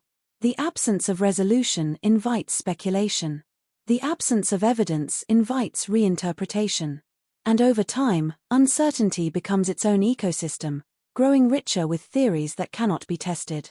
In the Grande Prairie district, that meant the murders began to exist in two places at once. In official records, they were incomplete investigations, marked by insufficient evidence and unresolved questions. In community memory, they became something else entirely. A story. A warning. A a lingering presence that influenced how people moved through their own lives. Alternative theories multiplied in the absence of closure. Some believed the killings were the result of a single individual exploiting the isolation of the frontier. Others argued that more than one person must have been involved, pointing to the distances between crime scenes as evidence that a lone actor could not have managed the timing and movement required. There were also those who believed the victims had been targeted because of money. The idea that settlers traveling with cash for land or livestock purchases might have been observed and followed gained traction. In a region where financial transactions often required physical travel, the risk was real. Long distances, predictable routes, and limited protection created conditions where opportunistic violence could occur without immediate detection. Yet none of these theories could be confirmed. And none could be completely dismissed. What made the situation even more complex was the geography itself. Grande Prairie and its surrounding settlements were not structured in a way that allowed for easy surveillance or rapid communication. A person could move between homesteads without encountering more than a handful of witnesses. Weather could obscure tracks within hours. Rivers, forests, and open fields created natural corridors that could either reveal or conceal movement depending on circumstance. For investigators, this meant reconstructing events was like trying to rebuild a path through water after it had already flowed away. Even the most basic questions remained unresolved. Exactly when each victim was last seen alive could not be confirmed with precision. Whether they had interacted with the same individuals in the days before their deaths remained unclear. Whether their movements had been observed or anticipated by someone else was unknown. Every potential answer dissolved under closer examination. As frustration grew within investigative circles, so too did a quiet recognition of limitation. This was not a failure of effort alone. It was a structural problem. The tools required to solve a case of this nature simply did not exist in that place and time. Without modern forensic science, without reliable communication networks, and without preserved evidence, investigators were forced to rely on fragments that could not be assembled into a complete picture. Still, the case was never fully abandoned. It lingered. Passed between officials. Referenced in later discussions of unsolved crimes. Revisited by historians who attempted, decades later, to extract meaning from incomplete records. But no breakthrough ever arrived. And as the years turned into decades, the names of Dan Locke and Richard Knechtel faded from public certainty, becoming less conclusions and more footnotes in a larger unresolved question. What remained was something far more unsettling than a solved mystery. It was the absence of one. A space where truth should have been, still waiting to be filled, even as the world around it continued to change. By the time the investigation reached its most fragile stage, the case no longer felt like something actively moving forward. It felt suspended, as if the events of 1918 had left behind a fracture in time that no one quite knew how to repair. The initial urgency had faded. The early flurry of interviews, searches, and accusations had slowed into something more uncertain, more hesitant. What remained was not momentum, but pressure. Pressure from unanswered questions. Pressure from a community that still remembered. Pressure from investigators who knew, even if they did not admit it openly, that something essential had already been lost. And yet, sometimes in cases like this, the smallest shift is enough to reopen everything. The so-called breakthrough did not arrive like a dramatic revelation. There was no sudden discovery of a weapon buried in the earth. No clear confession delivered under perfect conditions. No single piece of evidence that illuminated the entire chain of events. Instead, what emerged was something far more complicated. A convergence of statements, interpretations, and second-hand recollections that, for a brief moment, seemed to form a pattern where before there had been only noise. It began with re-evaluation. Investigators, returning to earlier testimonies, started to examine inconsistencies that had previously been dismissed as natural memory errors. In isolation, each discrepancy meant little. A slightly different time. A shift in sequence. A change in detail that seemed too minor to matter. But when placed side by side, these inconsistencies created a sense of movement that was not immediately visible in the original interviews. This was not evidence in the modern forensic sense. It was reconstruction. And reconstruction is always vulnerable to interpretation. Still, within that fragile framework, attention once again shifted toward individuals already known to the investigation. Names that had not disappeared entirely, but had settled into the background of the case like unresolved echoes. Dan Locke and Richard Knechtel reappeared not as new suspects, but as points of reference around which earlier narratives could be reconsidered. What changed was not the existence of evidence, but the way it was being viewed. A new theory began to take shape among investigators working through the accumulated material. It suggested that the earlier assumption of isolated incidents might have been incorrect. Instead of separate acts connected only by geography and timing, the deaths could represent a sequence of deliberate actions carried out with awareness of movement across the district. This interpretation implied planning. It implied knowledge of the terrain. It implied an understanding of how isolated each homestead truly was, and how long it would take for news of any incident to spread. If that interpretation were correct, then the killer was not simply someone who acted within opportunity. It was someone who understood opportunity itself. This line of reasoning did not produce certainty, but it created direction. And direction, even when uncertain, can feel like progress in a case that has none. Attention returned once more to the question of motive. Among the various theories that had circulated since the early days of the investigation, robbery remained the most persistent. The idea was simple and, in many ways, consistent with the realities of frontier life.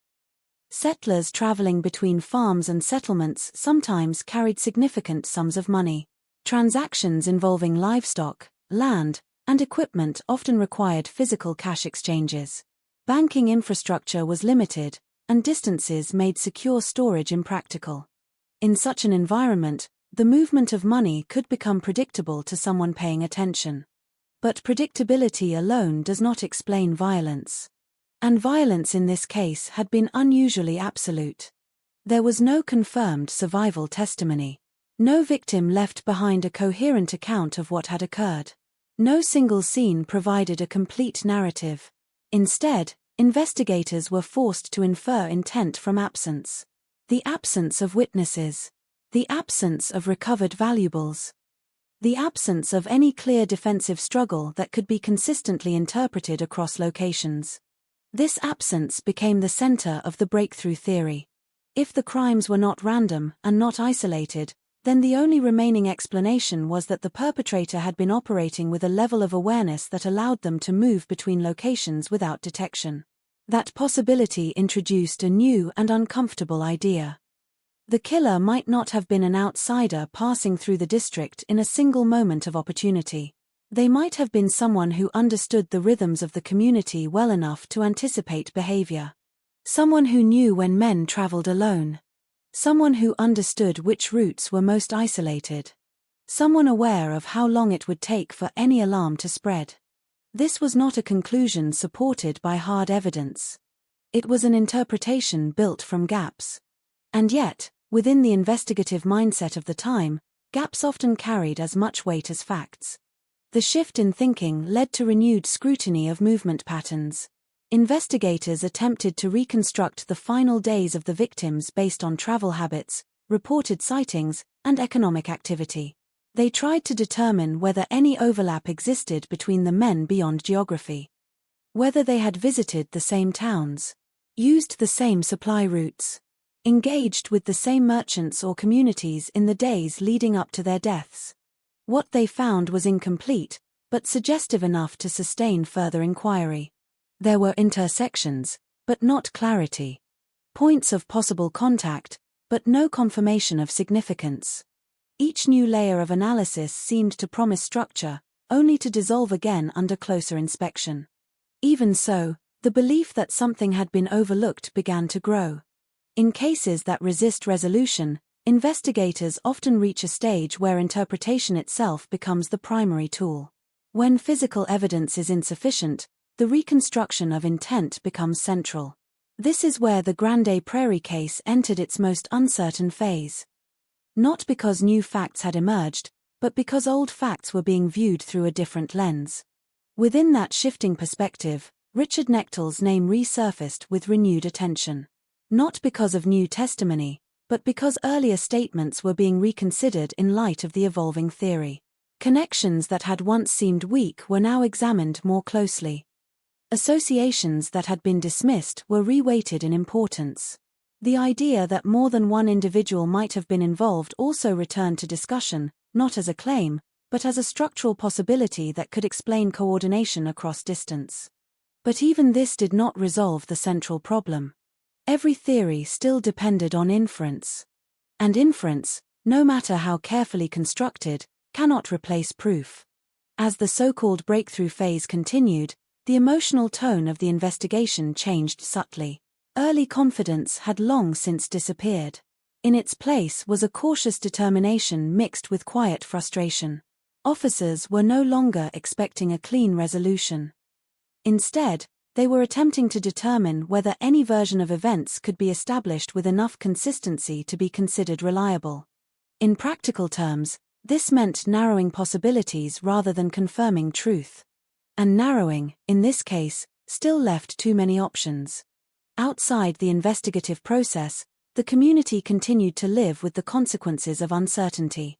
The murders had already altered behavior across the district, but the absence of closure ensured that the effects would persist.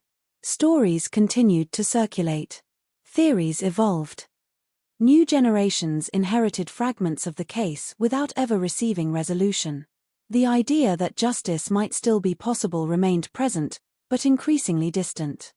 As time passed, even the concept of a breakthrough began to lose its meaning. What had once felt like a turning point slowly became another layer in a growing accumulation of unresolved interpretation. The case did not move forward. But it also did not disappear. It remained, suspended between what was known and what could never be proven, held in place by fragments of memory, incomplete records, and the enduring silence of a prairie that never offered answers. By the time the case reached the courtroom stage, it no longer carried the sharp immediacy it once had in the early days of discovery. The prairie had already begun its quiet work of erasure. Evidence had faded, witnesses had grown uncertain in their recollections, and the urgency that once surrounded every conversation had softened into something more procedural, more restrained. What entered the courtroom was not a fresh investigation still burning with possibility, but a case already weighed down by time, distance, and loss. Still, for the people of Grande Prairie, the trial represented something deeply significant. It was the first real opportunity for structure in a story that had, until then, existed only in fragments. Rumor, suspicion, and scattered testimony had filled the gap left by certainty. Now, at least in theory, those fragments would be tested under formal scrutiny. The hope, however fragile, was that the courtroom might succeed where the frontier had failed, to turn confusion into clarity. The focus of attention settled primarily on Dan Locke, whose name had become one of the central points around which the investigation had previously turned. His arrest had already divided opinion in the community long before any legal proceedings began. Some saw him as the most likely explanation for violence that otherwise seemed impossible to understand.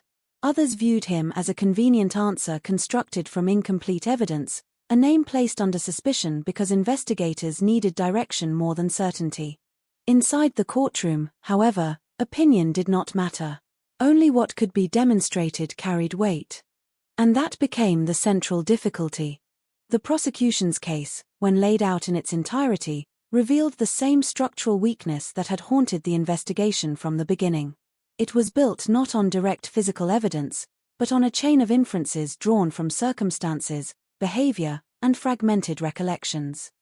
Witness statements were presented, but they often lacked consistency in detail. Timeframes shifted slightly between accounts. Descriptions of events did not always align perfectly. In isolation, none of these inconsistencies were decisive. Together, they created a foundation that was unstable under legal pressure. The defense did not need to construct an elaborate alternative narrative. Instead, it focused on the absence of certainty. Each piece of evidence was examined for its limits rather than its implications. Where the prosecution suggested connection, the defense emphasized distance. Where investigators saw pattern, the defense highlighted coincidence. Where suspicion suggested intent, the defense returned repeatedly to the same question: what can actually be proven beyond doubt? In a case built on memory rather than material evidence, that question carried extraordinary weight. As testimony unfolded, it became increasingly clear that much of what the court was hearing had been shaped not only by what people remembered, but by what they had been told after the fact. In isolated communities, stories evolve quickly. Initial impressions are reinforced through repetition, and repetition has a way of solidifying uncertainty into perceived fact. By the time those impressions reach a courtroom, they can feel definitive even when their origins remain fragile. The judge and jury were faced with a challenge that extended beyond any single witness or statement. They were being asked to evaluate a narrative constructed from incomplete observation in an environment where documentation was minimal and verification almost impossible. There were no forensic confirmations to anchor the case. No preserved physical chain linking suspect to victim in a way that could eliminate doubt. No decisive material evidence that could override uncertainty. Everything depended on interpretation. And interpretation, by its nature, allows for disagreement. As the proceedings continued, it became increasingly apparent that the prosecution's attempt to reconstruct a coherent sequence of events could not withstand the cumulative weight of uncertainty. Each witness added detail, but also introduced new questions. Each attempt to clarify timing or movement opened additional gaps elsewhere in the timeline. Instead of converging toward clarity, the narrative expanded into complexity. The courtroom atmosphere reflected this tension. There were moments when it seemed as though a connection might finally be established, followed almost immediately by a reversal that reintroduced doubt. It was not a dramatic collapse, but a gradual erosion of certainty, as if the case itself was dissolving under careful examination. For those hoping for resolution, the process became increasingly difficult to follow. What had once been a story of pursuit and accountability slowly transformed into an examination of limitations. The limitations of memory. The limitations of early 20th century investigation. The limitations of reconstructing violence in a landscape that had already absorbed most of its traces. When the jury finally reached its conclusion, the result was acquittal. The decision did not arrive with celebration or relief. It arrived with a heavy sense of incompleteness. Legally, the standard of proof had not been met. The evidence presented could not eliminate reasonable doubt. But emotionally, for many who followed the case, the verdict did not feel like resolution. It felt like a pause in a conversation that had never fully reached its end. Outside the courtroom, reactions reflected the fractured nature of the entire investigation. Some interpreted the acquittal as confirmation that suspicion had outpaced evidence from the beginning. Others saw it as a failure of the system to hold accountable those who might have been responsible. But beneath both interpretations lay the same unresolved question that had existed since the earliest discoveries. If not him, then who? The case did not remain with Dan Locke alone. Attention soon shifted toward Richard Knechtel, whose involvement emerged not through a clean investigative transition, but through a series of associations and statements that had surfaced during earlier inquiries. His name entered the proceedings in a more indirect manner, shaped by secondary testimony and the evolving interpretation of earlier events. Unlike a case built on direct accusation, this was a case that expanded through implication. But implication, like memory, is unstable. As investigators revisited the available material, they attempted once again to establish whether a coherent sequence of responsibility could be constructed. They examined relationships between individuals mentioned in earlier statements. They reassessed timelines. They compared accounts in search of alignment that might support a more definitive conclusion. Yet the same structural problem persisted. There was no anchor point strong enough to hold the narrative together. Without physical evidence to confirm identity, movement, or direct involvement, the case against Knechtel could not progress to trial. The legal threshold required something the investigation simply did not possess. As a result, proceedings stalled once again, and the possibility of courtroom resolution gradually faded. With that, the formal judicial process effectively ended. But the story did not. Instead, it entered a different phase. One that often defines unresolved cases more permanently than any verdict. Absence. Absence of closure. Absence of certainty. Absence of accountability that can be definitively established within the framework of law. In the years that followed, the Grande Prairie murders began to exist in two separate forms. In official records, they were documented as unresolved cases marked by insufficient evidence and inconclusive outcomes. In public memory, they became something else entirely, a narrative shaped by speculation, retelling, and the gradual transformation of uncertainty into legend. The courtroom had not solved the mystery, but it had given it structure. And sometimes structure is enough for a story to endure long after answers are gone. By the time the years began to stretch into decades, the Grande Prairie murders were no longer part of daily conversation. The immediate fear that had once altered routines, tightened trust between neighbors, and reshaped how people moved through the prairie had gradually softened. Life has a way of continuing even in places where answers never arrive. Farms changed hands. Families moved on. New roads were built. The frontier slowly transformed into organized communities, then into towns, and eventually into a modern landscape that no longer resembled the world in which the deaths had occurred. And yet, the case never truly disappeared. It simply changed form. In official records, the murders remained classified as unresolved, a collection of fragmented investigations that never reached a legally supported conclusion. Files were archived, revisited occasionally by historians, law enforcement researchers, and those drawn to cold cases from earlier eras. Each return to the material produced the same experience: fragments of information that seemed significant in isolation but refused to assemble into a complete picture when placed together. No definitive suspect. No confirmed motive. No physical evidence capable of surviving the passage of time. Only patterns that suggested possibilities, never conclusions. For the communities that once lived through the uncertainty, memory became more selective. People who had grown up hearing fragments of the story inherited it as something half historical record, half local legend. Over time, details blurred. Names were remembered unevenly. Interpretations shifted depending on who was telling the story and when they had first heard it. But one element remained consistent across generations. The sense that something had happened which never fully revealed itself. That absence of resolution is often what allows a case to endure longer than its original circumstances would suggest. When a mystery is solved, it belongs to history. When it is not, it continues to belong to imagination. As Alberta developed, the physical landscape that once held the crimes transformed dramatically. Open prairie gave way to roads, buildings, and expanding settlements. The isolation that once defined life in the Grande Prairie district diminished as infrastructure improved. Travel became faster. Communication became immediate. The conditions that once made investigation so difficult gradually disappeared. But by then, it no longer mattered for this case. The moment for recovery had already passed. The evidence, once scattered across farms and fields, had long since been lost to time. Weather had erased traces from the soil. Human activity had overwritten the original geography of the events.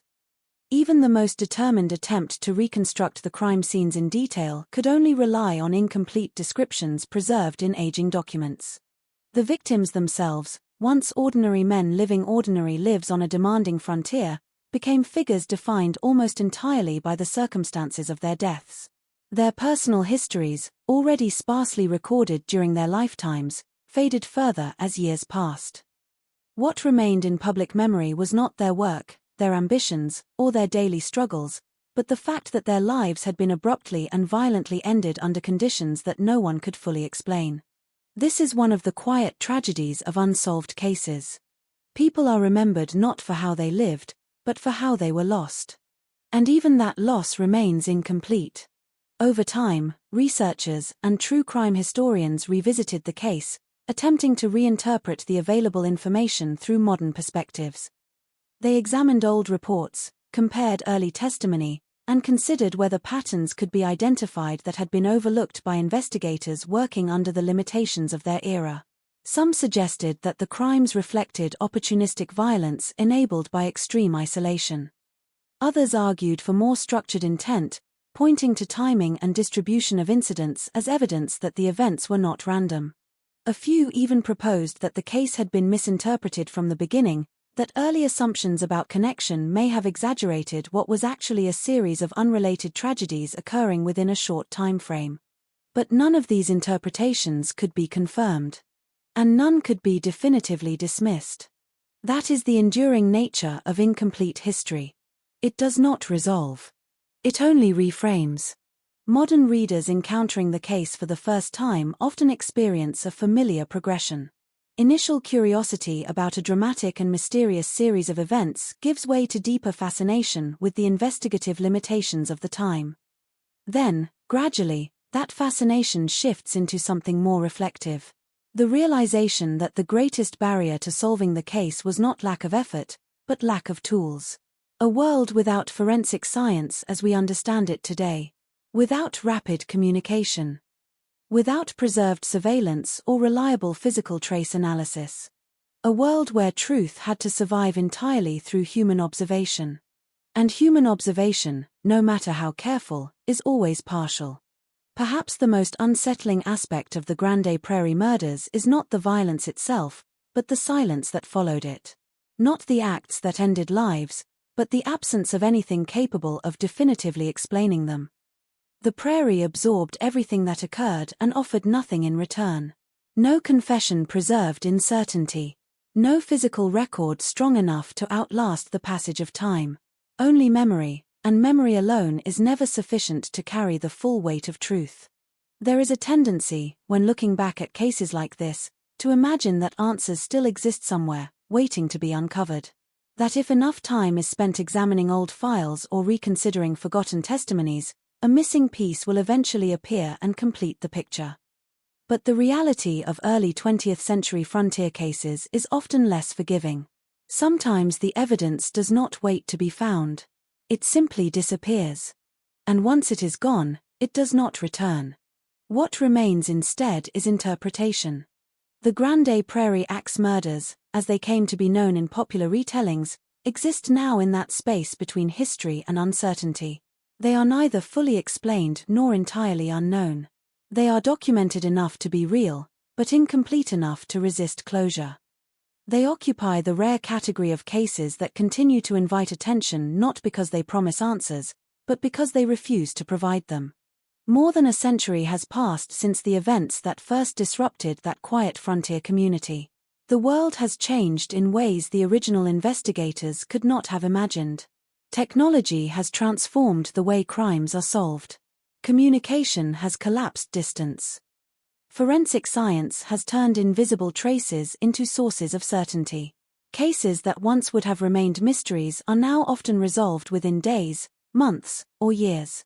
And yet, despite all of that progress, some cases remain where they began. Unresolved. Unconfirmed. Unfinished. The Grande Prairie murders belong to that category. Not because they are unsolvable in theory, but because they were never fully captured in a form that modern methods can recover. They exist as echoes of a moment in time when isolation, limited technology, and human vulnerability intersected in a way that left no clear path forward. In the end, the prairie did what it always does. It endured. Wind continued to move across the fields. Seasons continued to change. Communities continued to grow. Life moved forward, as it always has, regardless of what it leaves behind.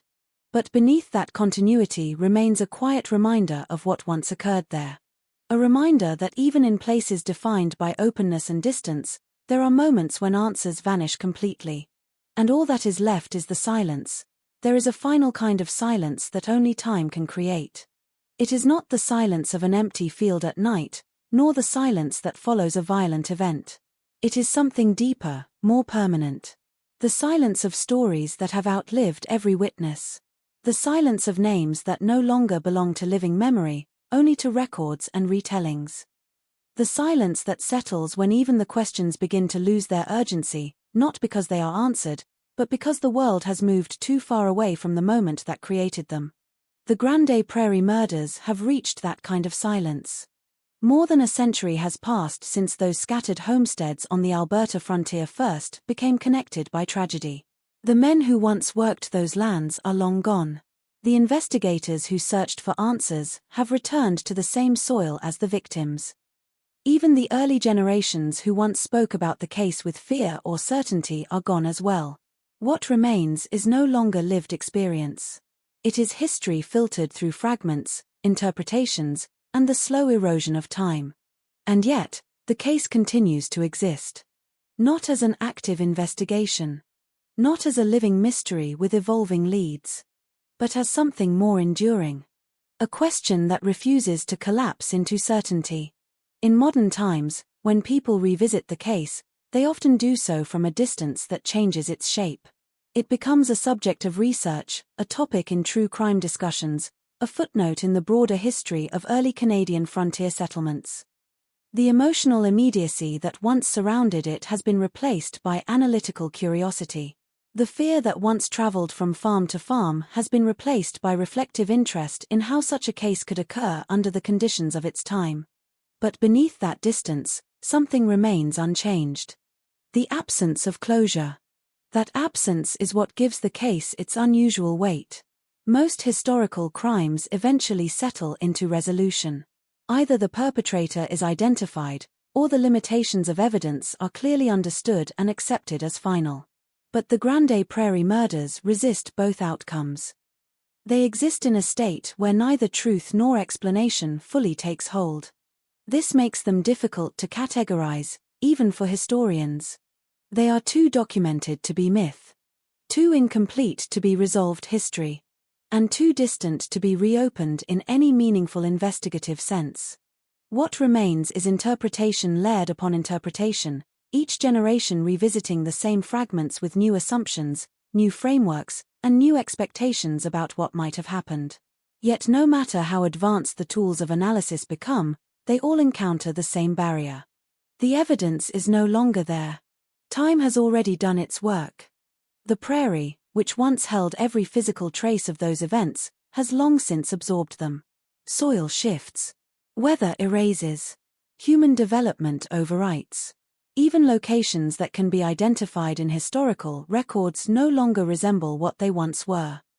The landscape has continued to evolve, indifferent to the memory of what occurred upon it.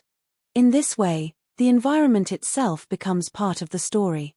Not as a witness, but as a force of disappearance.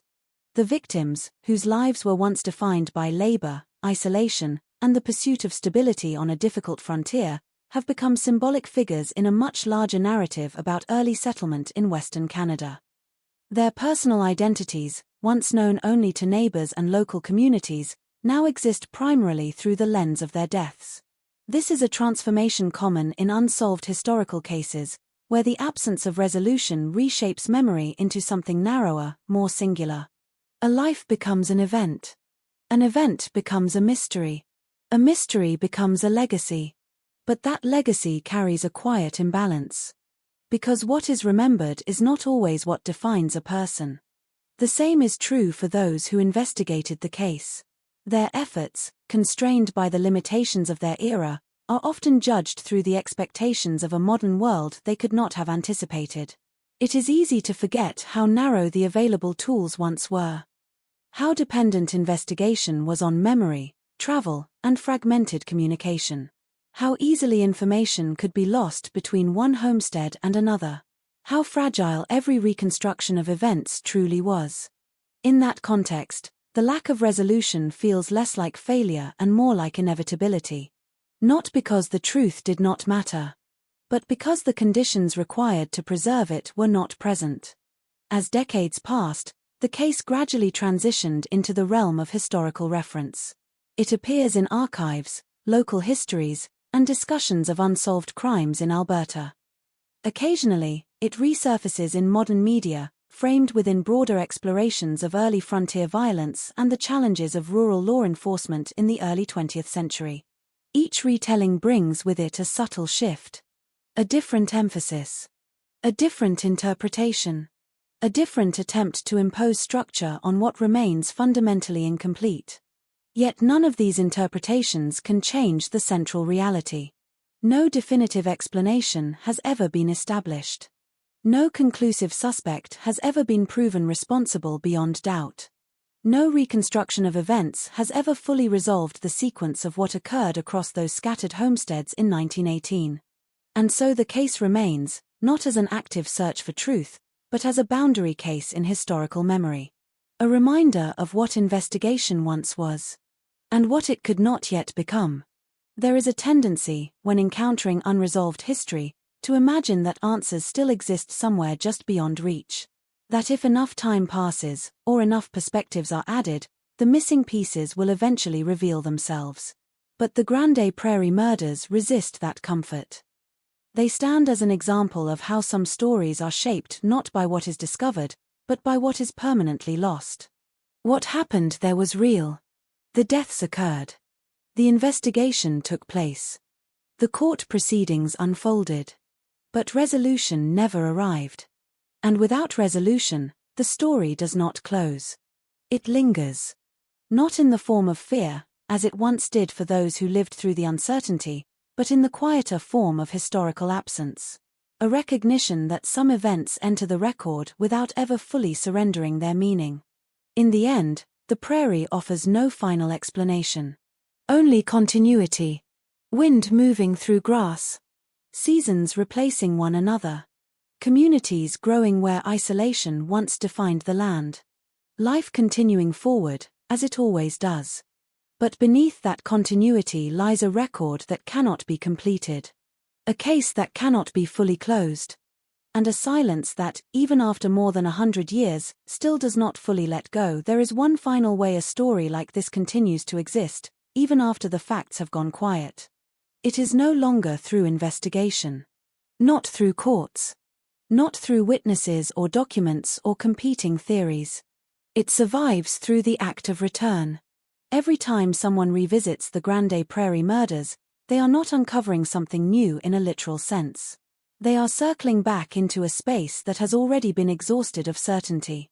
And yet, that return itself becomes part of the story's endurance. Because unsolved cases do not remain alive through answers. They remain alive through attention. And attention, over time, becomes its own kind of memory. What makes this case persist is not complexity alone, but incompleteness. The mind naturally resists gaps in narrative. When events occur in sequence, people expect resolution in sequence as well. Cause, effect, conclusion. But the Grande Prairie murders interrupt that expectation. They present cause without clarity, effect without closure, and a conclusion that never arrives. That interruption creates something unusual.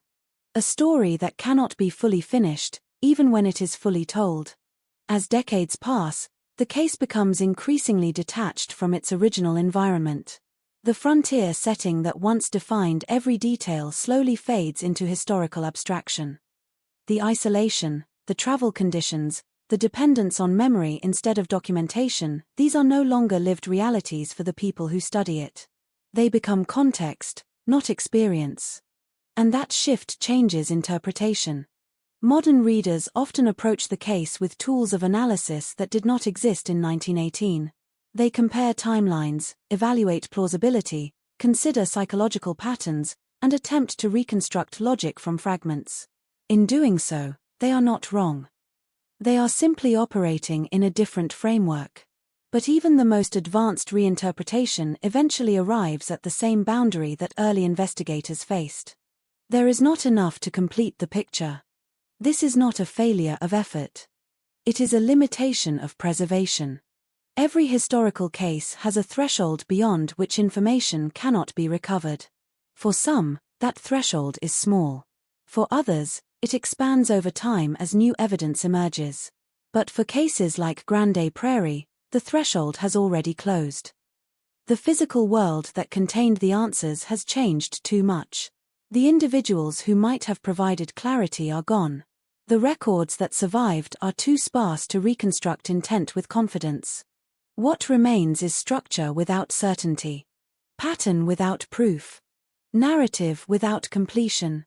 And yet, even within that limitation, the case continues to provoke reflection.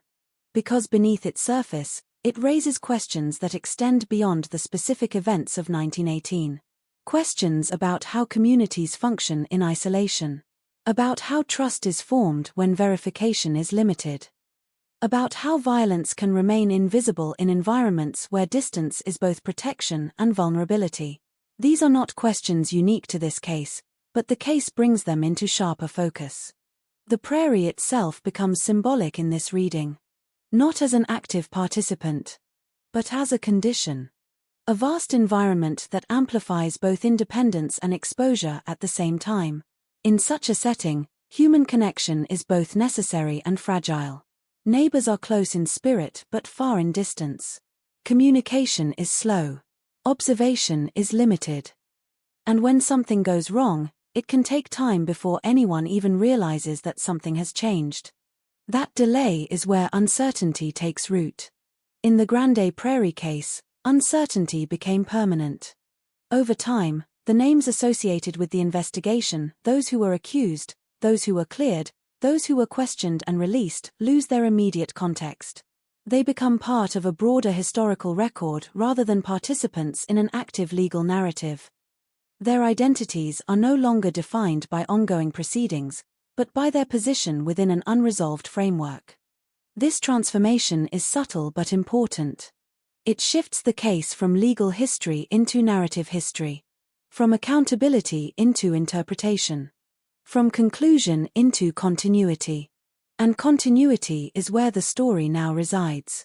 Not in the sense that it continues to unfold, but in the sense that it continues to be revisited. Each retelling is an attempt to stabilize something that refuses stabilization. Each analysis is an effort to impose structure on what was never fully recorded. Each discussion is a way of confronting the limits of what history can preserve. In that sense, the case has achieved a kind of permanence that is different from resolution. It no longer depends on discovery. It depends on remembrance. Even if that remembrance is incomplete.